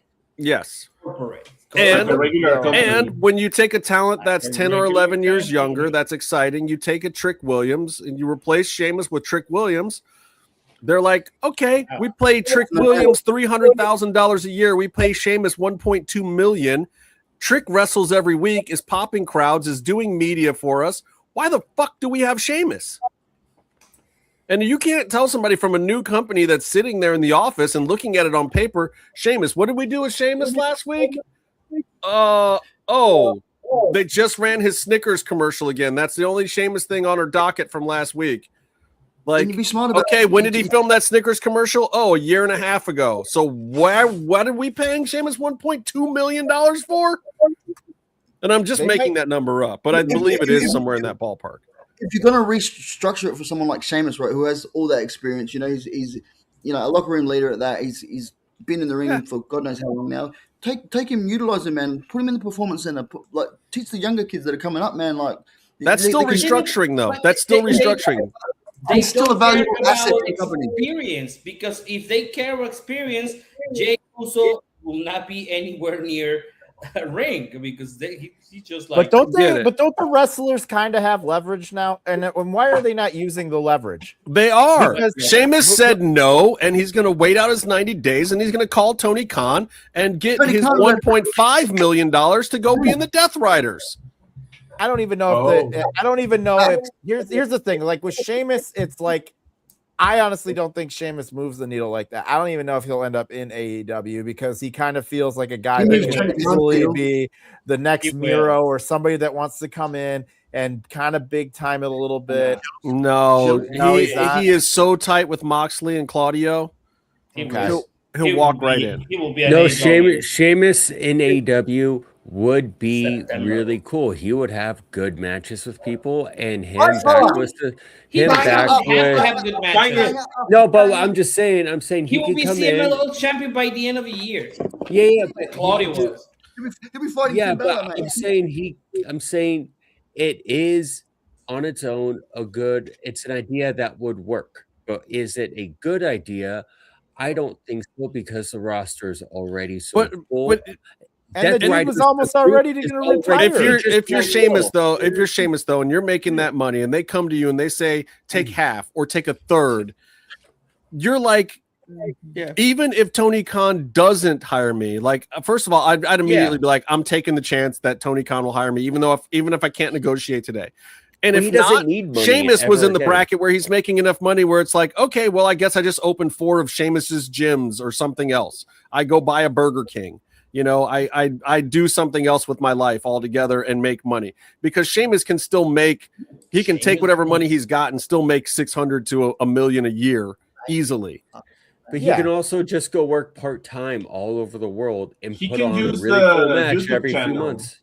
Right. But he wouldn't even need to do that. Literally, he could just go like, this is what ex-NFL players do. You know what they do? They buy car dealerships. They buy 5 subways. Yeah. This is what ex-athletes need to do. And this is one of the things that wrestlers, by and large, really haven't started doing. And I don't know why. And I've talked to a few of them about it. Like, look, if you are a wrestler and right now you make over $230,000 a year, you need to get a business plan together because somebody will loan you the rest of the money and open a business that you don't have to do anything for. You hire management people out of their regional management training. They run the damn business for you, and you collect money. This is what every ex-lineman from the NFL has done with his life.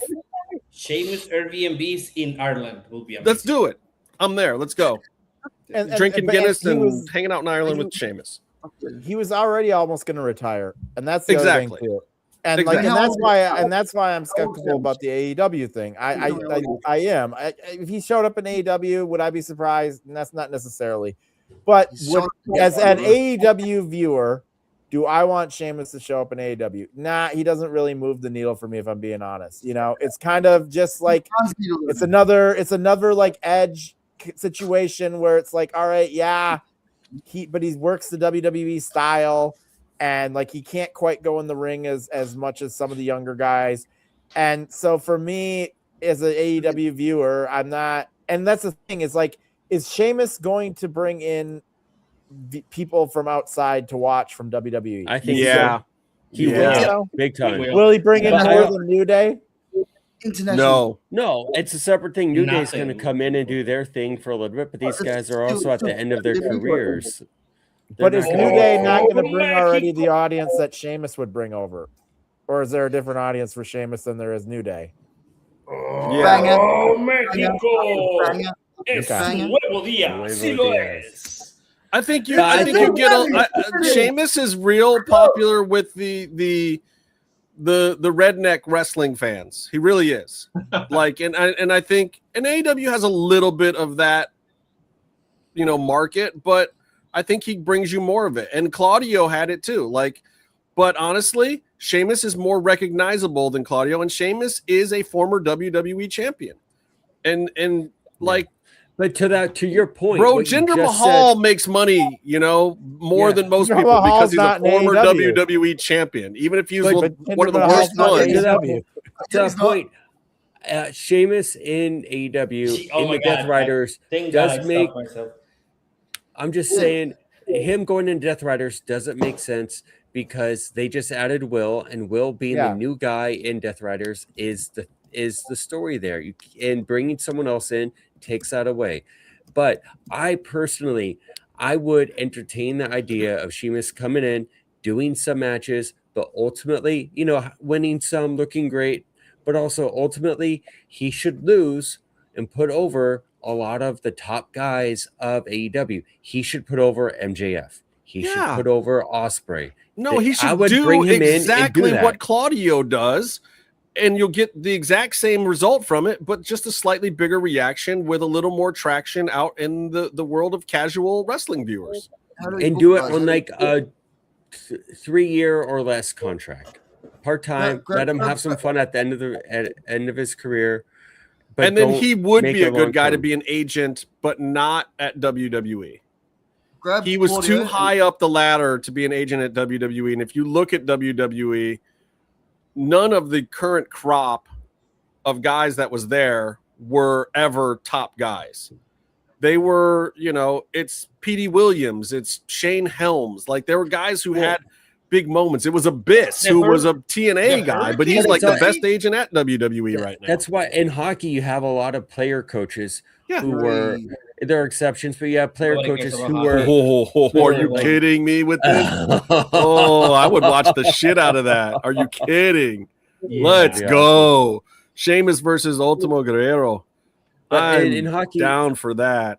You have a lot of coaches who either didn't make the NHL as players or they were role players, grinders. Nobody understands the reference. Who had to understand their players.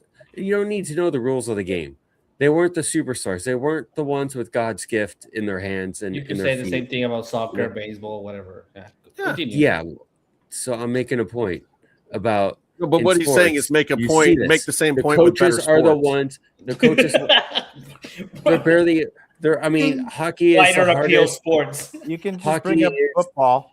Hockey is the hardest. Vikings. It's the hardest sport to play, and it's the best sport ever. It's not like football, which is such a dumbed down. I just want our fans and our audience to understand that Byron himself is an excellent C-tier hockey player, so he has an affinity for hockey. I don't know what C-tier means, but I mean, C as in the athletes or as in Charlie.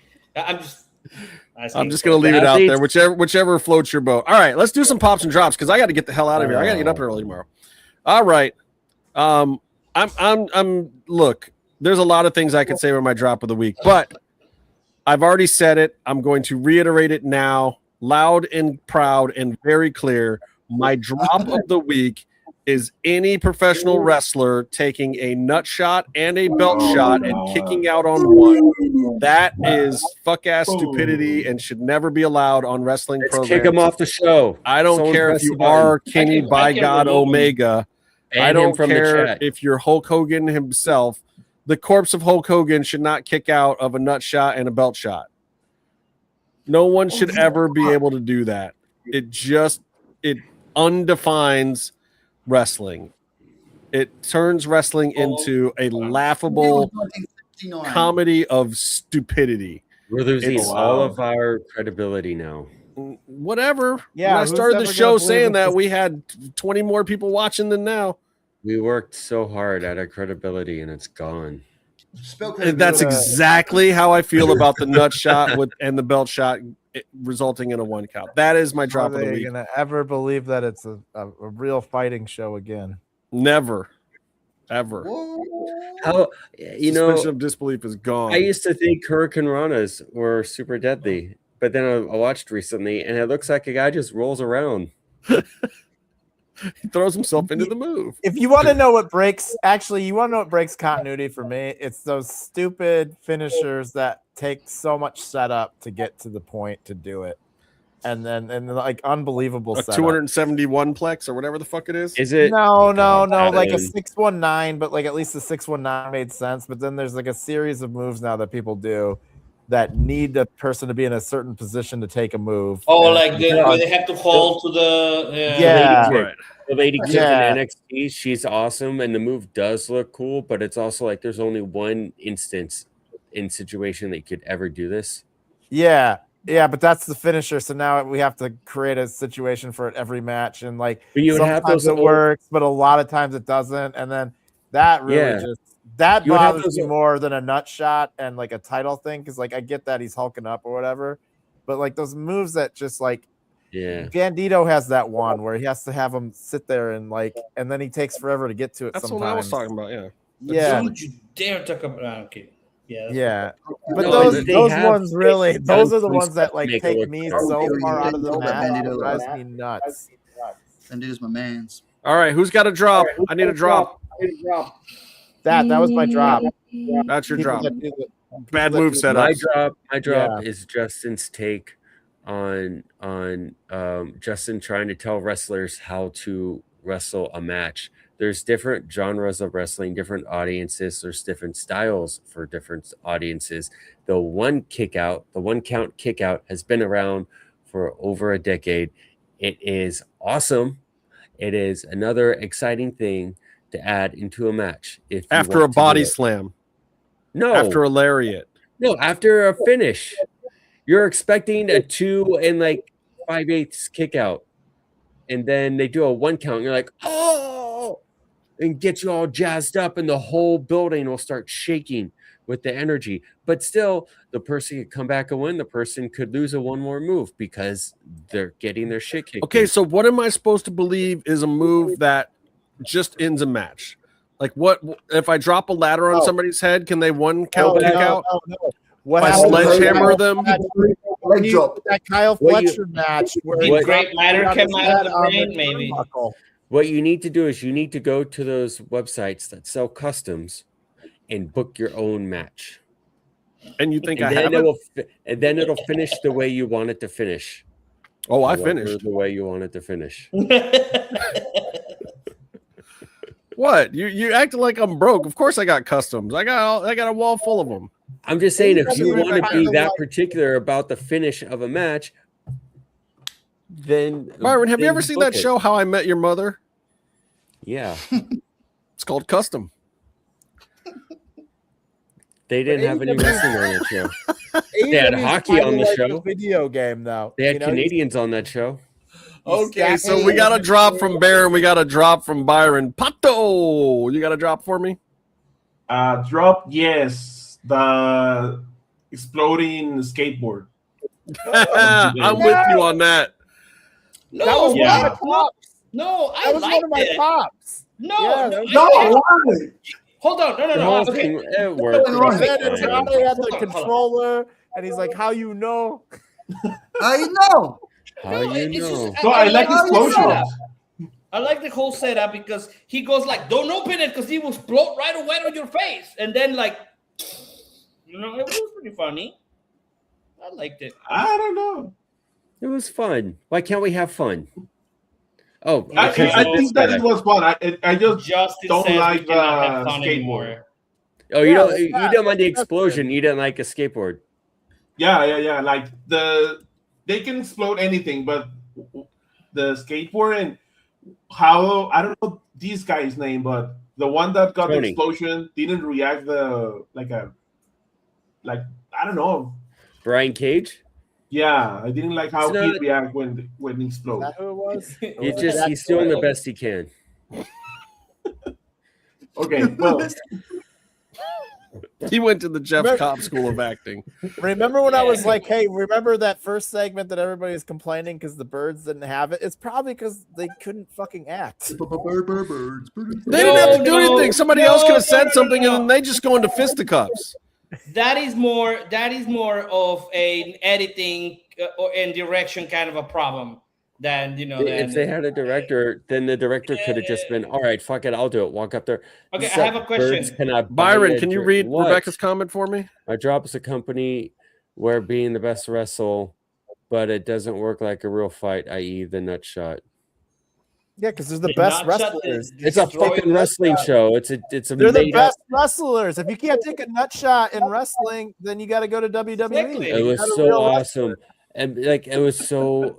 Did you feel the Go to energy? WWE and become He's world sports champion entertained. He's sports entertained.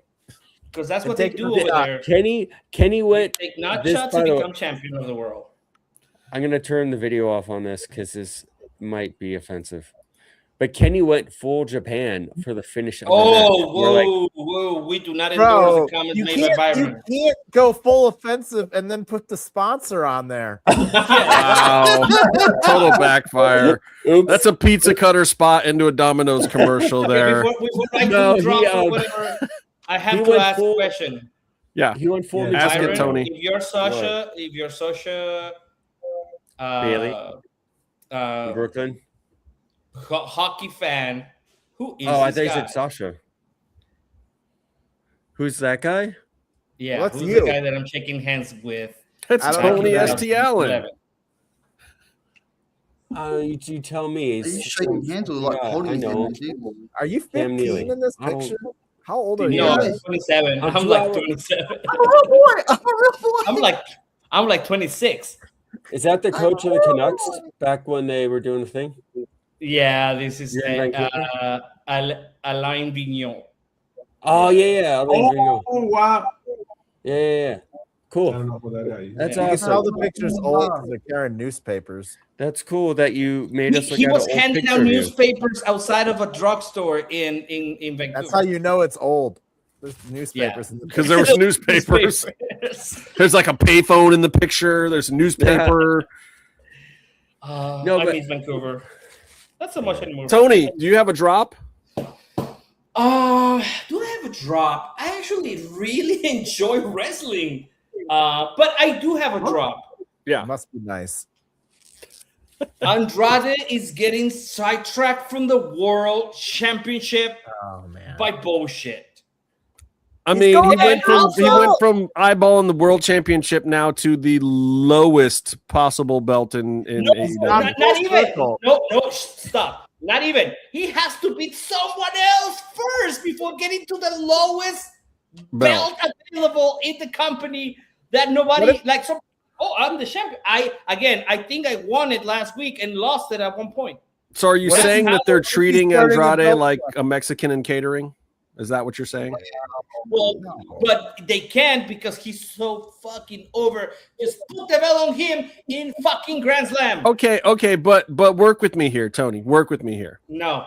If it takes him 6 months and this just keeps building, and every week you come back to this show like, oh my god, they can't just fucking Andrade. But then he finally gets there and he finishes his story. But when? We don't have a WrestleMania What do you in this mean? company like that. How'd you know? It ain't like you you know? can just go and be like, oh, he's gonna go to Royal Rumble and then do WrestleMania. That's not how this company works. Andrade's gonna get his chance.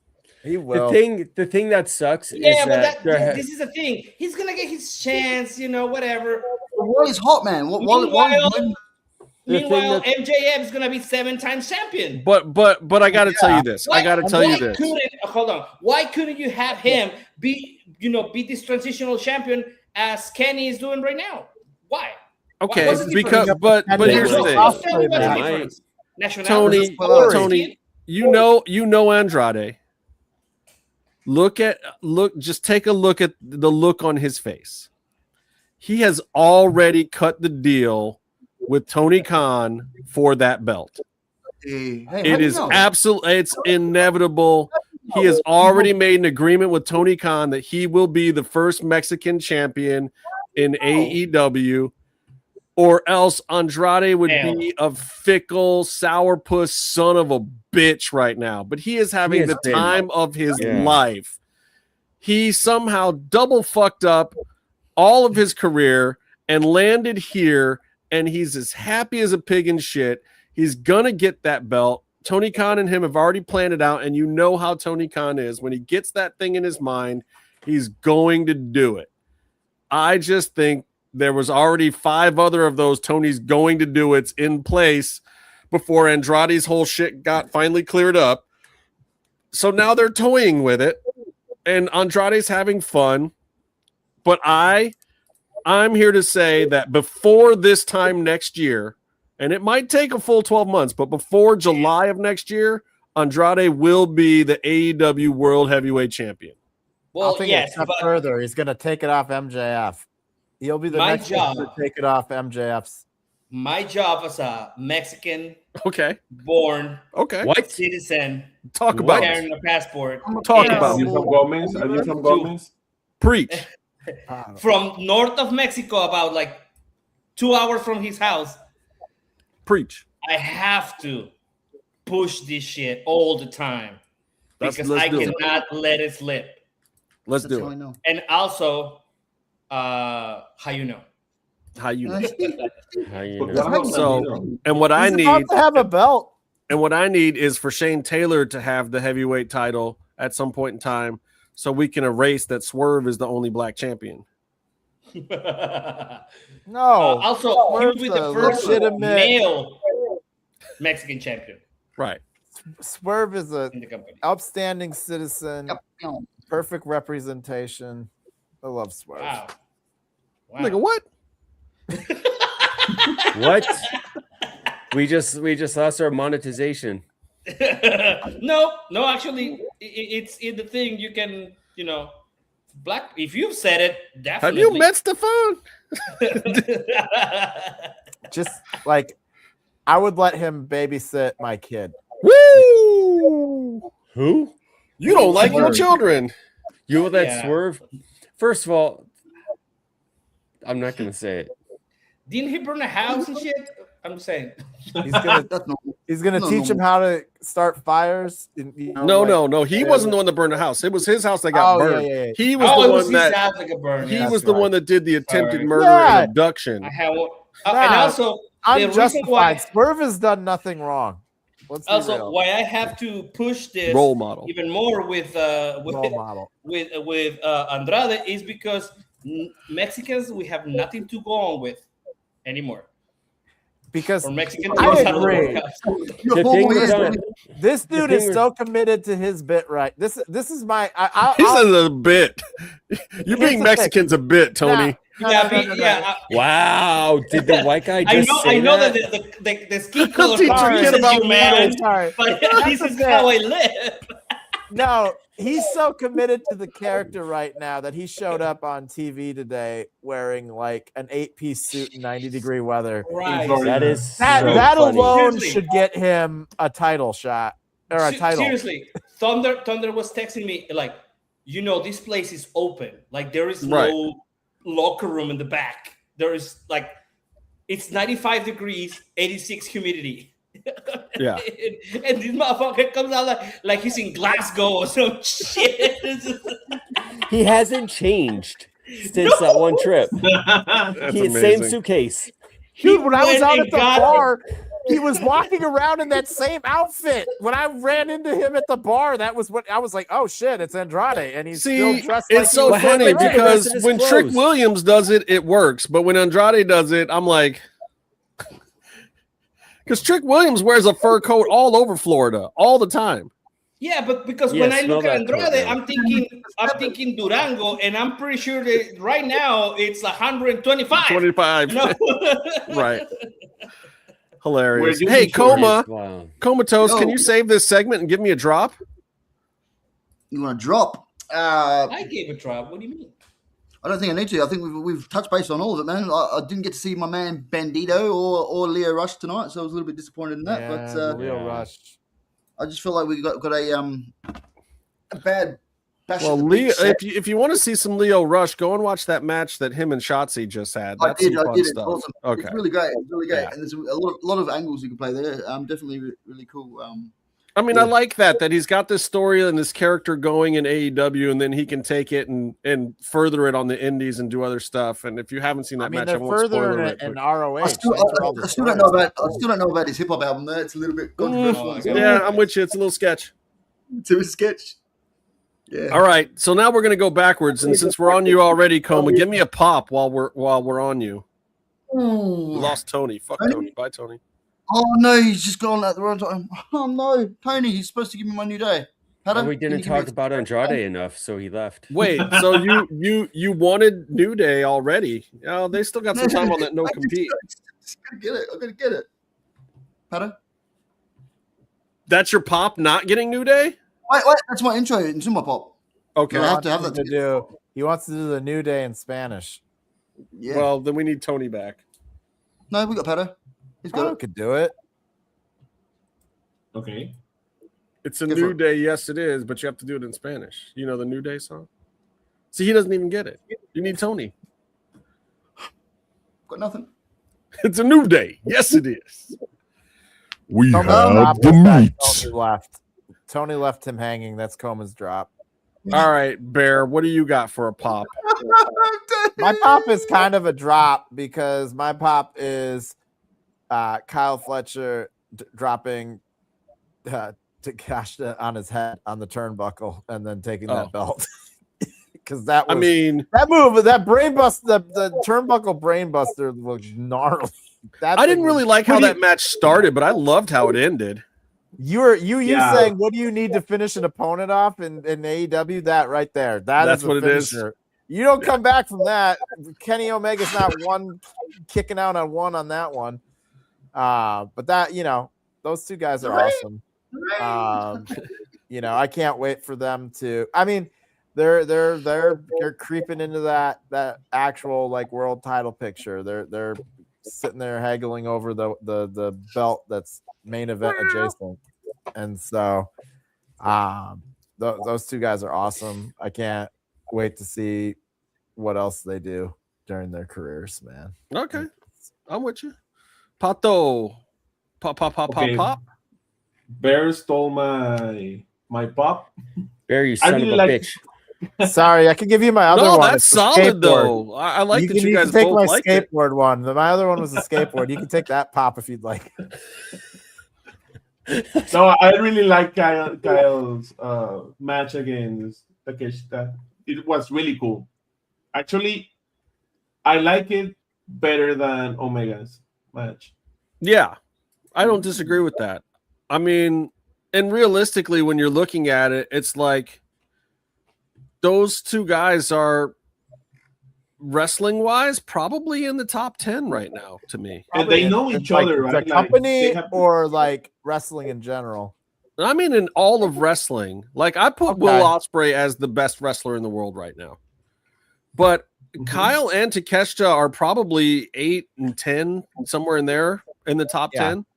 If you're talking AEW, I was going to say probably top 5 in AEW. Well, yeah, but I'm talking about like worldwide of me just sitting down and watching wrestling. I've got next week. let's all them up there. You know, and my other one is I think I have Io Sky as the number 4 best wrestler in the whole world right now. Are we going to do a top 10 list next week? All yeah, that would be cool. 10? Please. Our Let's top do it. 10. We do the drinking game next week. Let's do it. Your top 10 wrestlers in the world, not one promotion in the world. But 2026. Everyone has to do it with us. Is this current wrestlers or of all time? What are we talking here? No, current. You can vote if you want to. You can vote for Hulk Hogan. 2026. We're about we're at.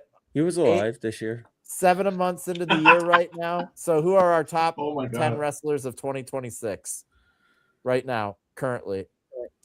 Okay. Yeah. How about that? Top 10. Top 10 right now. Byron. Hi. This is the part where you tell me something good about wrestling. So, pops of the week. I very much enjoyed this show of Dynamite. I very much appreciated getting, the title match, MJF and Kenny doing a huge match. And I'm glad that we got the extra New Japan gear of Kenny. You're not going to beat him when he gets in a New Japan mode with spiking his head. They do that for fun over in New Japan. I'm not doing that. They do that for fun in New Japan. You can't beat him by dropping him on his head. Anyways, and then the Kyle and Takeshita match is just, we were getting a lot of great stuff. And then the women's casino thing was incredible. They got everyone and they had a lot of cool stuff going on, but the whole time Tekla was just doing her thing, which was incredibly entertaining. I thought it was a lot of fun. I also, not on these shows or anything that we actually talk about, Stardom is doing a lot of really great creative stuff. Sai Kamitani and Utami are doing their thing. I haven't seen too much of that. I also need to watch more of their stuff. But Maki Ito and her unofficial group, the Ito Respect Gundun, are trying to become officially recognized by Stardom. And how they're going about it is, one, they waited for Okada to come back from America, and then they captured him with like a bug's net, a net on a pole. They grabbed him and they yelled at him for a while. And then that didn't work. So then they snuck into a staff member's office at Stardom. They got her with the net. And then they're all wearing masks, the bandana masks. Maki's wearing hers that she got from Nick Gage. One of them has like a wooden sword. The other one has a staff and a net. Maki has like a toy Luger pistol thing, old gun that looks small even in her hands. You could tell she's smiling, like they're all trying not to laugh, even under the masks. She points the gun at the staffer, and it's like, help us become a real group. It's just so absurd and silly, right? And then she eventually just good story though. It's a storyline. Yeah. And then she take character and combine it with story, and then add in action, and you've got good wrestling. It's great. And then they have another match, and when they do their matches, this gets incorporated into them wanting to be more, their identity legitimized. And then they also not even acknowledge Coma. You're just going to keep talking and not even. He raised his hand and everything. Coma, what do you want? I thought he was. When my hand goes up, your mouth goes shut. Okay. Here we what go. The hell? So, I thought you were saying preach, like you're agreeing with me. Why are you going to throw a Miz line at me? Yeah, awesome. I just want to throw in quickly that tombstone on the chair. My God, that was awesome. I love that spot. I love because awesome, it looked cool, but it also it hurts MJF. Hand. What, dude? There you go. I'm watching the vertical. So I don't see it. I love this show. So, but another cool to finish the Maki thing, and just she's fit in so well there, but she's brought so much character work, and she's building up other people around her so much in Stardom. She and Starlight, who you guys got to see, who's incredible. They exchanged signature spots where Maki does the thing in the corner, the head punches, and who's the cutest in the world. So Starlight Kid did that, And then Maki got upset and then knocked Starlight Kid down to do her signature moonsault, where she steps on you, like rubs you out like you're a cigarette, I guess. I don't know why. And then she does a moonsault. But the thing is, have you guys ever seen Maki Ito do a moonsault? No, I believe so. No. So like No? she did the spot and then she took the step in front to like do a backflip onto Starlight Kid, who was lying down. And you could tell like she didn't know what to do. She's like, wait a minute. You know, Out it's of like my wheelhouse. and then she just turned around and did a headbutt. It was funny. It's fun. That's It's fun. good, fun stuff. Wrestling Look, should be fun like wrestling that. should be fun. I'm going to say my runner-up drop that I think I mentioned earlier, Damian Priest. Oh, that promo was a runaway train, man. Let's Never you've come done the back. promo now. You're the bisexual Undertaker of Mexico, even though you're Puerto Rican. Well, I tried Cool. to explain it to you guys earlier. No, we didn't have to. It was all done in picture format. But then you guys all, blah, blah, blah, blah. They're I mean, and different look, countries and he different immediately redeemed himself with the lovely 4th of July photos that he posted with him and his girl, Lola Vice. Don't know. Who I know as the Valerie Laredo, the MMA fighter. That's my but that was my runner-up. My runner-up pop was AEW. As much as I really did hate, I honestly really did hate the no sell, but it was a fabulous episode of Dynamite tonight. Even though I jokingly gave it a C-, it was clearly better than that. It kind of restored my faith in wrestling after, you know, that tremendously long weekend of pay-per-views a couple weekends ago and dismally bad things from WWE. However, turn Punk. Did you even grade it? We didn't even go through and grade it, did we? What, the AEW? No, we didn't. I mean, it was good. Mayhem Stars. Can I hear you, mate? I mean, is anyone going to say that it wasn't the best thing in wrestling this week? It's the best thing in wrestling. Well, yeah, the week is still young. Yeah, but, it is. But my pop of the week, the thing that really made me smile, like AEW overall, I was just like into the episode the whole way. But the one thing that really made me smile more than everything else, it was the Maxine turn. I really, really enjoyed it. It was just like, thank God, you know, I've enjoyed what she's doing. You know me, I love it when we see them put in the work and we know and we hear all the stuff from backstage and somebody's really doing it. And then the thing with her and Natty didn't really go great. Like, it was like, okay, the match made sense, but then when they tried to do it as a feud, yeah, Maxine versus Natty as a feud. There's a set of nuts in there that I felt sorry for. That wasn't a no sell by any chance. But no, the nut shot. Dude, she ended the nut shot with a little. Did she ever? She's a Vision's missing She piece. cupped it a little bit on the way out there. And the fact that she's just doing the acting thing, and it's like we're getting the soap opera thing, even though, once again, we know that's not her boyfriend. We know her boyfriend is a WWE wrestler that came in after her and is not as good as her. That. Well, he is. She's dating some. She's dating a black dude that she was hooked up with before WWE. He's like a college football player or something, and they were both in the athletics department. And she came into WWE first, and then he came in through LFG and some stuff last year. He's pretty good actually. Oh, so they're married? Bex says they're married. Oh, damn. But again, on camera, like this is the thing. Like, these people are supposed to be actors. They should be in an acting union, and we should be able to get storylines out of people like Liv and Dom or Maxine and Austin Theory. Like, they teased the thing for a long time, and it works.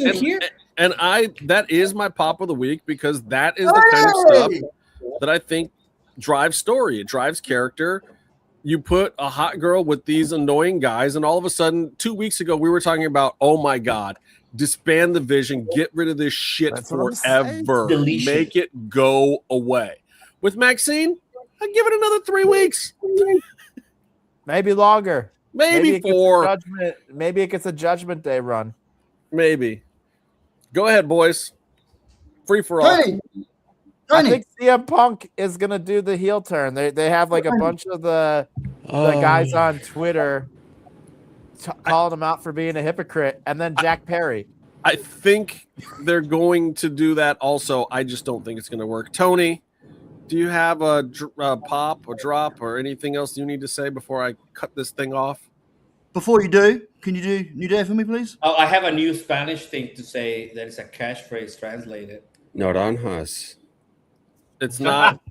Naranjas. Wow. I need my pop. It's a new day. No, I have a new one. Puedo cavarlo, chupador. It's Get Your Ticket, sucker. Can you dig it, sucker?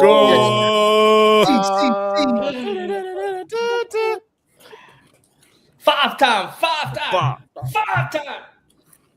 veces. Cinco veces. Turk, you got it, Coma. That's your pop of the week right there. I'm gonna do one every other week. Just come out with what translation. Can we get the flashback to Edges was pretty good though. That was pretty good. On this day. Oh, I have a pub. I moved to a house that I really, really like. With cinema? You moved again? Wait, you're moving? Well, can I'm I say moving, this, guys. Tony? Even though I know you have a virtual background on, Yeah. it sounds a little echoey, man. I think you need to unpack some boxes, maybe get some things up, some rugs, some curtains. Everything, it's either on the living room or in the master bedroom right now. It's just You sound like you were sitting in an empty ass room, my friend. I am. You need to get. You need. Hey, it's a new day. Yes, it is. How many bedrooms you got? I'm not even on my computer. I'm on a laptop. A laptop is a computer. What? Not in A laptop is a. Oh. No, I have a desktop and a laptop. Does it have a keyboard? Must be nice. Is it a new day? Yeah, and I'm also buying a new M5 Max, whatever. Now he's so just I bragging. can edit Look at faster that than ever before. I'm was waiting to just see bragging. the new Mac Studio Mac Mini. I have the Mac Mini M4 Pro. Oh my god. Oh yeah. Yeah. In a new house? 28. Can I tell you guys the good news? Because I've been looking at that stuff too. Pato, we can barely hear you. Has 16. You know, my I'm gonna do a drop right now. Pato's been gesturing through the whole show. This is a podcast, bro. If you don't talk, it doesn't register anything, right? Like he's being like, I like it. It pops me. No, but I gotta tell you guys something very important. It's been over 24 hours since Carol Lucha episode this week, which means if you go on the page now and watch it, you should be able to get Tony dubbed into English, which is my favorite thing in the world. You switch to Portuguese? Yeah, it's my favorite thing in the world. I'll tune into some of the show live, and then once Dani starts talking too fast for me, then I'll turn it off because my Spanish can't keep up in my brain. But then the next day I'll go back and watch them all speak English, and it's wonderful. It's wonderful. So just because you don't speak Spanish does not get you off the hook from watching that show, is what I'm saying. You still have to go and watch it, even if it's a day later. Period. It's on the network. Es un nuevo día. Sí lo es. Es un nuevo día. Es un nuevo día. Sí You're lo doing the es. Shibata gimmick now. Perfect. Es un nuevo día. Es un nuevo día. Sí lo es. Oh my god. Yeah. You know what that means? Oh no. In English, it means until next time, stay calm and stay in the mix.